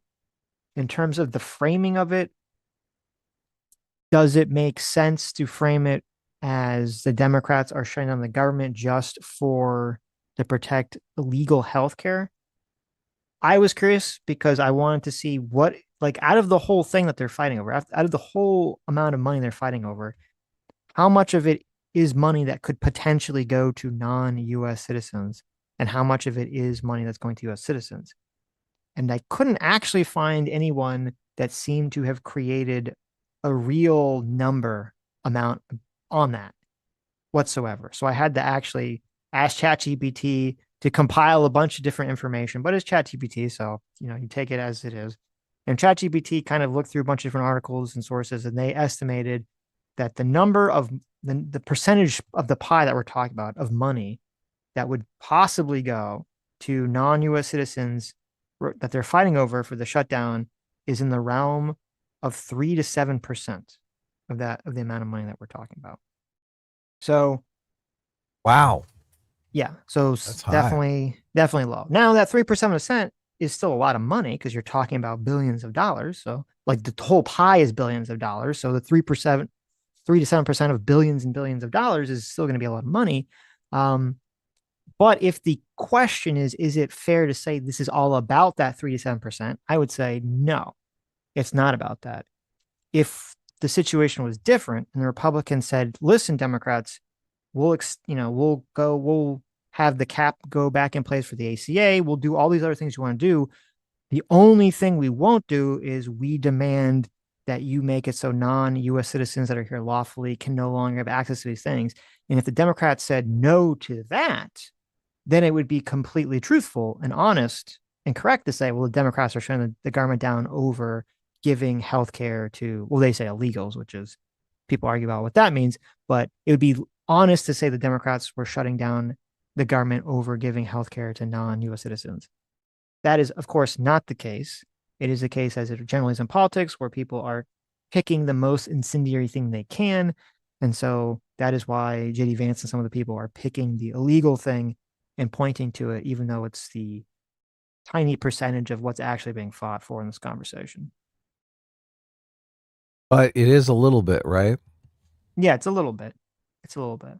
So I would say that if the Republicans wanted to be honest or more truthful, they would do what I said, they would agree. Well, I mean, the real thing is they just don't agree. But if they agreed to all the other things regarding the ACA, and they only didn't agree to the non-U.S. citizens thing, then they could really actually shove that in Democrats' face. But no one actually cares or fact checks any of these things, and people just absorb any sort of propaganda that their side puts out, and that's just what they're going to believe. So it doesn't really matter, I guess, at this point.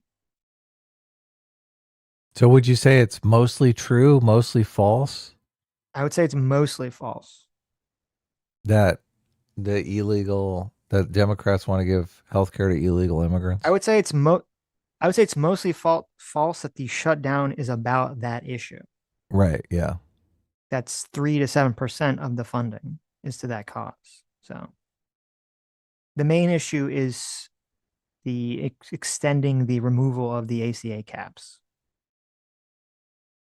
The Republicans don't want to extend the removal of the caps.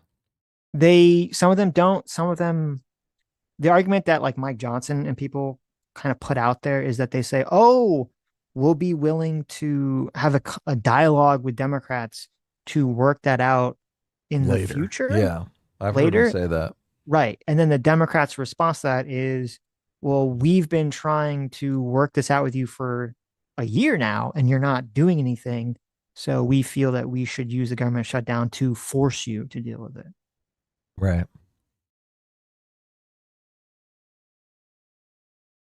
Okay. Well, there's your boring government shutdown policy conversation. ACA caps refer to the limits on customer spending for health services under the Affordable Care Act, primarily the out-of-pocket maximums. So this is the amount of money that the people are spending. Yeah, so the way it would work is that I think the number was 8.5% or something of, if you spent more than 8.5% of your income on health insurance, you would get something back. You get some tax credit back. Right. But the cap was that would only apply to people that made under $120,000 for a family of four. And the cap was to remove that and say, no, anyone can do that. So if a family of four, you make over $120,000, you can still have access to this tax credit. Oh, okay. They're not changing the percentage amount, I don't believe. Wow. Is that really going to be like a budget breaker? People using that much healthcare, and that's like a big write-off? It's it's hundreds of billions of dollars over 10 years. Oh, over 10 years. Over 10 years. I'm always skeptical of anything that's like the over 10 years. Well, that's the way they always talk about it. They say over 10 years is going to cost X amount of dollars, right? So we're all in 10 years, we're all going to be immortal. So right. Yeah, who knows? Healthcare will be non-existent. We're going to get our med beds. I saw it on the internet. Right. Donald Trump tweeted it out, right? Yeah, that's where I saw it. So the minutia. The real reason that they're doing it is because they're like, the Republicans think, well, both parties think that they're in a position to make the other party look bad and energize their voters and potentially win over some moderate voters. So they're totally in agreement to do the shutdown, but just in disagreement over actually who it's going to hurt, right? Yeah, because I agreed who it would hurt, then obviously the shutdown wouldn't happen. Right, because you would think from a completely game theory perspective, it might actually help the Democrats if they didn't do the shutdown and people, had their healthcare costs go up 50 to 100%. Well, Donald Trump's president. Because then you point to Donald Trump and you say, look at why the healthcare cost has gone up so much. Aren't you so happy that you voted for Trump? But I think it's right. And actually, Chuck Schumer had in the past talked about not wanting to shut down the government. And that's probably why. I think there was sort of the strategy of the play turtle or play dead and just let, Republicans do whatever, let Trump do whatever. And people will see what the cost of that is. That was their perspective. But I think the reason they've changed on that is because so many of the donors and so many of the left-wing pundits, they just get so ultra mega triggered by that strategy. And they're like, you have to fight, Yeah. fight. I mean, they just scream, fight. And they will not support Democrats who don't fight on some issue or push on some issue. Right. So they think the government shutdown. Democrats think the government shutdown is going to be good for them. Republicans think the government shutdown is going to be good for them.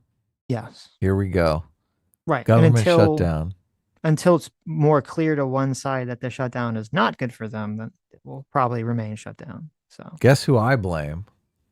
Who? The Democrats, obviously. Yeah, They're yeah. responsible for everything. They The are, same that's people true. I always blame, Sitch. Yeah, it's true. Why would I blame the Republicans for anything? It's true. The sweet Are you- baby are you angel just trying to give- Republicans. Are you trying to give Ace like jack off material? Because you're doing a good job. No way, he hates us. Oh, okay. Like a rage boner material, I meant. He's like busily typing right now, trying to get a super chat in before we end the stream. Right. How dare you? No, look, this is the I'm just accusation teasing. that's going. I love it. No, obviously, yeah. This is the accusation that's going around, but I've taken this accusation to heart, and I'm trying to think, okay, what do the Democrats have to offer? I'm trying to do what I'm always trying to do with people who hate Donald Trump. I'm trying to throw out some policies and going, well, look, if 1.5 million jobs went from illegals to American citizens, that's good, right? I'm trying to do one of those with Democrats. What is well, that's good that you could do with Democrats for me. Well, how do you Don't feel say about having this, a woman president. This policy, removing the caps so that more people can, buy health insurance and get a tax rebate. More middle class citizens can engage in that. I mean, it seems like a good thing to me. Well, I like that. Yeah. Yeah, so that's a good policy. Yeah. No, I'm in favor of that. It's not like a barnstormer, right? It's not like something that you're like, yeah, that's really going to change a lot. Well, yeah, I don't know. I mean, it depends on the person, because obviously, if you're a person who gets healthcare through that and you don't make enough, and you're all of a sudden your healthcare cost is going to double, like that's a huge bill for most Americans to pay. Double healthcare costs? Yeah, per month. If your premium goes up, oh yeah, like okay. 100%, that's an insane amount. Well, it depends on what the premium is. Is it $17? I don't know. If it's I don't think most people are $17 paying. I think most people are paying somewhere between $400 to $1,000 for their healthcare plan. You know that for sure? No, I was looking over the example they always use is $800 that I always see whenever people talk about this. So mine doesn't cost $800, but then I'm, single. Well, I'm not single in the eyes of the healthcare companies, but yeah. No, if they're gonna have to pay, if middle class families are gonna have to pay an extra $400 a month just for healthcare coverage because the government isn't make some policy change, that sucks. Yeah, totally. I'm against that. That's bullshit. That's total bullshit. yeah, even Marjorie Taylor Greene, who's in favor of this, yeah, she put in her post. I don't know where she got this number from. She put in her post. Yeah, enrollees could rise 114% from $888 to $1,900. So I don't know where she got the number from, but What were those numbers again? I don't know if she got this from ChatGPT or where she got it, but she got it from, it says $888 to $1,900 A month? Yeah. Or well, no, that'd be I guess that'd be No, per per year. year, She said yeah. average annual. Yeah, that'd be per year. So they're going to pay an extra $2,000 a year. Right. The Republicans are going to force them to pay extra $2,000 a year in healthcare premiums. I don't like that. No. That's bad. Well, she says interesting. I do give her credit for this because I don't generally like Marjorie Taylor Greene. She said that her own child, her adult child, would fall in this category. So she's saying that her own adult child's insurance premiums would double if they don't extend the cap, if they don't make the cap permanent. The removal of the cap, sorry, permanent. Marjorie Taylor Greene said that? Yeah. That was a tweet she tweeted out. That was her post, yes. I remember. Yeah. I brought it up. It's funny. I was not in Congress when all this Obamacare, Affordable Care Act bullshit started. She's trying to distance herself from it. She's like, I got here in 2021, but right. Turns out, plot twist. Yeah. Her daughter is on the ACA. It turns out, yeah. Yeah. It's kind of funny. Oh, okay. Okay. So that would be a policy. That's a good policy. Yeah, totally. Well, I was thinking the Democrats are all anti-crypto too, which I'm in favor of the anti-crypto stuff. Well, there's another good policy, yeah. I think the crypto scams need to stop. Mm-hmm. And the Republicans don't seem interested in stopping the crypto scams. The Republicans have a very buyer beware attitude, especially when it comes to business, which I'm not in favor of. What the actual policy is, I don't think generally matters in these political conversations because people absorb their information from their preferred bias source. I do think fighting on this caps issue or some of the Medicaid funding issue it's a losing argument for Republicans. I think it's a dumb argument, especially like anything that's going to help middle class people is a bad issue generally to fight on. And especially when they're taking the branding of fighting for the middle class. Right. And if people, next year suddenly say, why did my healthcare premium go up $400 or $800 or whatever, right? People are going to notice that. It's going to be a big deal. Yeah, but now they're just going to think because all the money got given to illegal Yeah, aliens. exactly. Right. So from just a purely like pragmatic perspective, yeah, they should have agreed to these things. They should have only fought the Democrats on the non-citizen, legally here non-citizen issue. Because if the Democrats got trapped into supporting that issue, I think that would have been very politically deadly to them. And that would give the Republicans a huge win. But they didn't do that. So here we are. What did ChatGPT say about the government shutdown? When's it over? I did not ask ChatGPT when they think the shutdown will be over. I want to make a very large wager on when the shutdown is going to end. So I looked up, and it looks like the hearing is still on for tomorrow, but they haven't set a time yet. So good. And unfortunately, I have a appointment I set for tomorrow that may fuck up but we'll watch it anyway. Oh no! Yeah, we're not gonna watch it tomorrorow. We're gonna watch it on Thursday. Then is it on?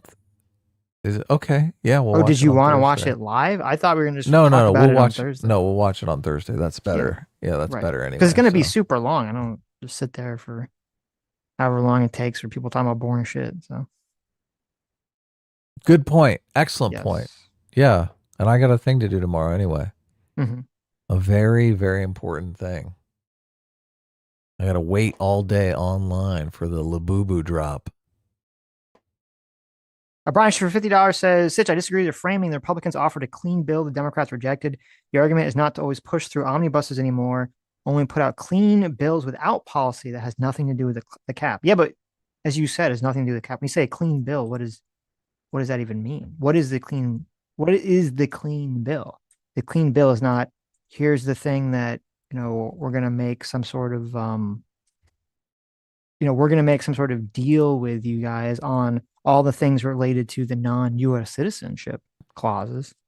That's what I'm talking about. You have to agree with that because that's just a fact claim is if they don't want to push it because they disagree with the policy, okay, then that's fine in terms of the caps. If they don't want to push it because they just say, hey, I don't want to push any sort of big bills whatsoever. Every bill has to be a very separate thing. Like, okay, you can make that argument, but that's not the argument I was talking about. That's not the argument that was being made. The argument that was being made was they were doing this specifically to give illegals health care, and that's not accurate.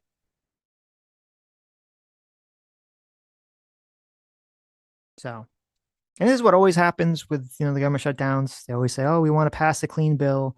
The side out of power says we want to tack on a bunch of shit because they feel like this is their only way to actually get the majority power to actually do what's going on. And then the side in power says clean bill. It's exactly what happened when the Republicans were trying to shut down the government. And Democrats were saying we're going to pass a clean bill. So if they want to make that argument, that's fine, but that's not really how it was being framed, or at least not the framing I'm talking about.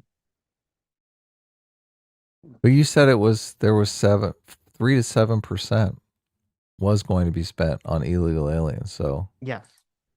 So if they say they're shutting down the government because they want to give healthcare to illegal aliens, Mm-hmm. there is just a whisker of truth into that, right?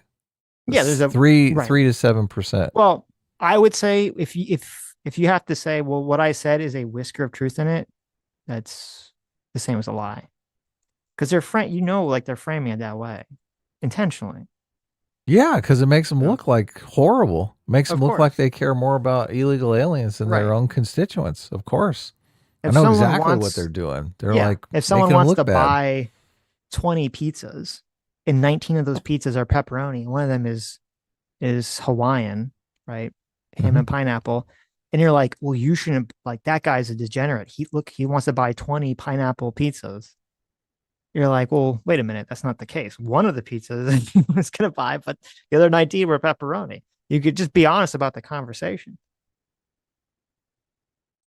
That's what I would like. I would like for there to just be an honest conversation. So if they want to push, if they want to say, listen, we want to just get rid of all these omnibus bills, have everything be clean and simple in the future, they can make that argument. That's fine. I don't think that's ever going to happen, but they can make the argument. The Republicans, though, are betting that people hate pineapple pizza, and they don't want anybody buying pineapple pizza ever. That's what they're betting. So right.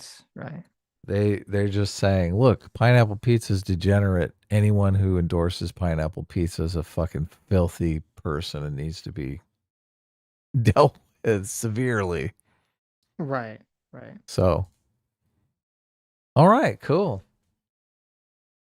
We'll see how it plays out. I do think the Republicans have the upper hand in this, just because I think their framing is going to win the day. Their framing is definitely better framing. And the counter framing is, well, we're not really giving that much free healthcare to illegal aliens. It's only 3%. Mm-hmm. What? It's only 3%. Most people are going to be like, what? No, 0%. They're not holding up the bill for that reason, though, right? Brian said it was a clean in terms of the ACA cap removal. Okay, let me see. But I have to see that because the one I saw, well, at least the one I saw recently, I don't know, whatever the newest one was, it was not actually that. So that's what's also annoying about all these things. They have to read every single fucking thing about it. Brian Schiff for $10 says, that's politics, Sitch. Politicians will never tell the truth without some spin. If one side is totally honest, then you lose because the other side will still spin it to the benefit of them, which is completely true. But that's the problem. That's why everything sucks. It's because everyone has this sort of prisoner's dilemma attitude, or the destiny attitude. I guess we should start calling it now. So you have to be bad because the other side's bad. A little bit of spin is better than advocating for physical violence. Like, no, I'm just saying in terms of scared. No. When I say destiny policy, I mean in terms of his attitude of like, well, the other side's bad, so I have to be bad in my rhetoric too. Well, there's a different, the whisker of truth is what gives them the plausibility thing. Mm-hmm. Why can't the Democrats just take the whisker of truth away from them and say, well, they are. They're saying Well, I don't know if there's a whisker of truth element to it, but that's what they're saying. The Democrats' narrative is the Republicans want to take healthcare away from middle class Americans. Like that's their Right. line of attack, Right. which would be more accurate in this situation, just in Are terms of the they percentage offering to numbers. insert any language that will say, no, none of this money will be given to illegal aliens in any way, shape, or form? The Democrats, they have not said that. No. Yeah. That's what I'm saying, though. If the Why wouldn't they Republicans say that? actually push that, that would be correct. That would be a very politically persuasive thing. They'd say, listen, we're doing all these things to give middle class Americans health care, but the Democrats are holding it all up because of they just want to help these non-US citizens. So if the Republicans offered them language that would exclude them, the Democrats couldn't really take that either, because all their constituents would be like, "You're so heartless. Oh my God, how are you not giving the Right. It would put the illegal Democrats aliens?" in a Yeah. very precarious situation. Yes. Yeah. Right. Right. And it would add more truth value to the claim that the Mhm. only thing holding up the bill is that the Democrats want to give health care to illegal aliens. Right. Isn't it strange? Because their constituents, I mean, they really do want that. They're like, "You heartless person. How dare you?" Mm-hmm. Well, it's become such a virtue signal issue of because Trump is so hard on the other side. So many people feel like they just have to take the opposite position now. It's just, I mean, I can see it. I can be moved in that bleeding heart direction pretty easily. Mm-hmm. If you show me some illegal alien that's like an innocent child who has leukemia Right. and he needs his medication. A lot of people can't be moved, though. A lot of people No. are far more heartless than me. They're like, "Fuck that kid." True. Anyways. All right. This was a great live stream. This was a lot of fun. Obviously, we guys will see you on Thursday. I guess we're going to stream here because we're going to watch the thing that's still Yes. going. Yes. We'll be watching clips, time codes of the Senate hearing, Mm-hmm. or no, sorry, the House hearing against the CEOs of Twitch and Discord and all these people. And Reddit. Oh and my Reddit God. calling them forward to answer for their crimes of allowing these radicals to go unchecked and unhinged on the platforms. To fester in the wake of the Charlie Kirk assassination. And hopefully Yes. they bring up Hasan, because that would be great. Hasan Right. and Destiny. Oh, they're going to bring them all up. Mm-hmm. They're going to be like, "What the fuck?" All right. Take care. 39% says yes, they do own stocks. 24% said, 37% said no.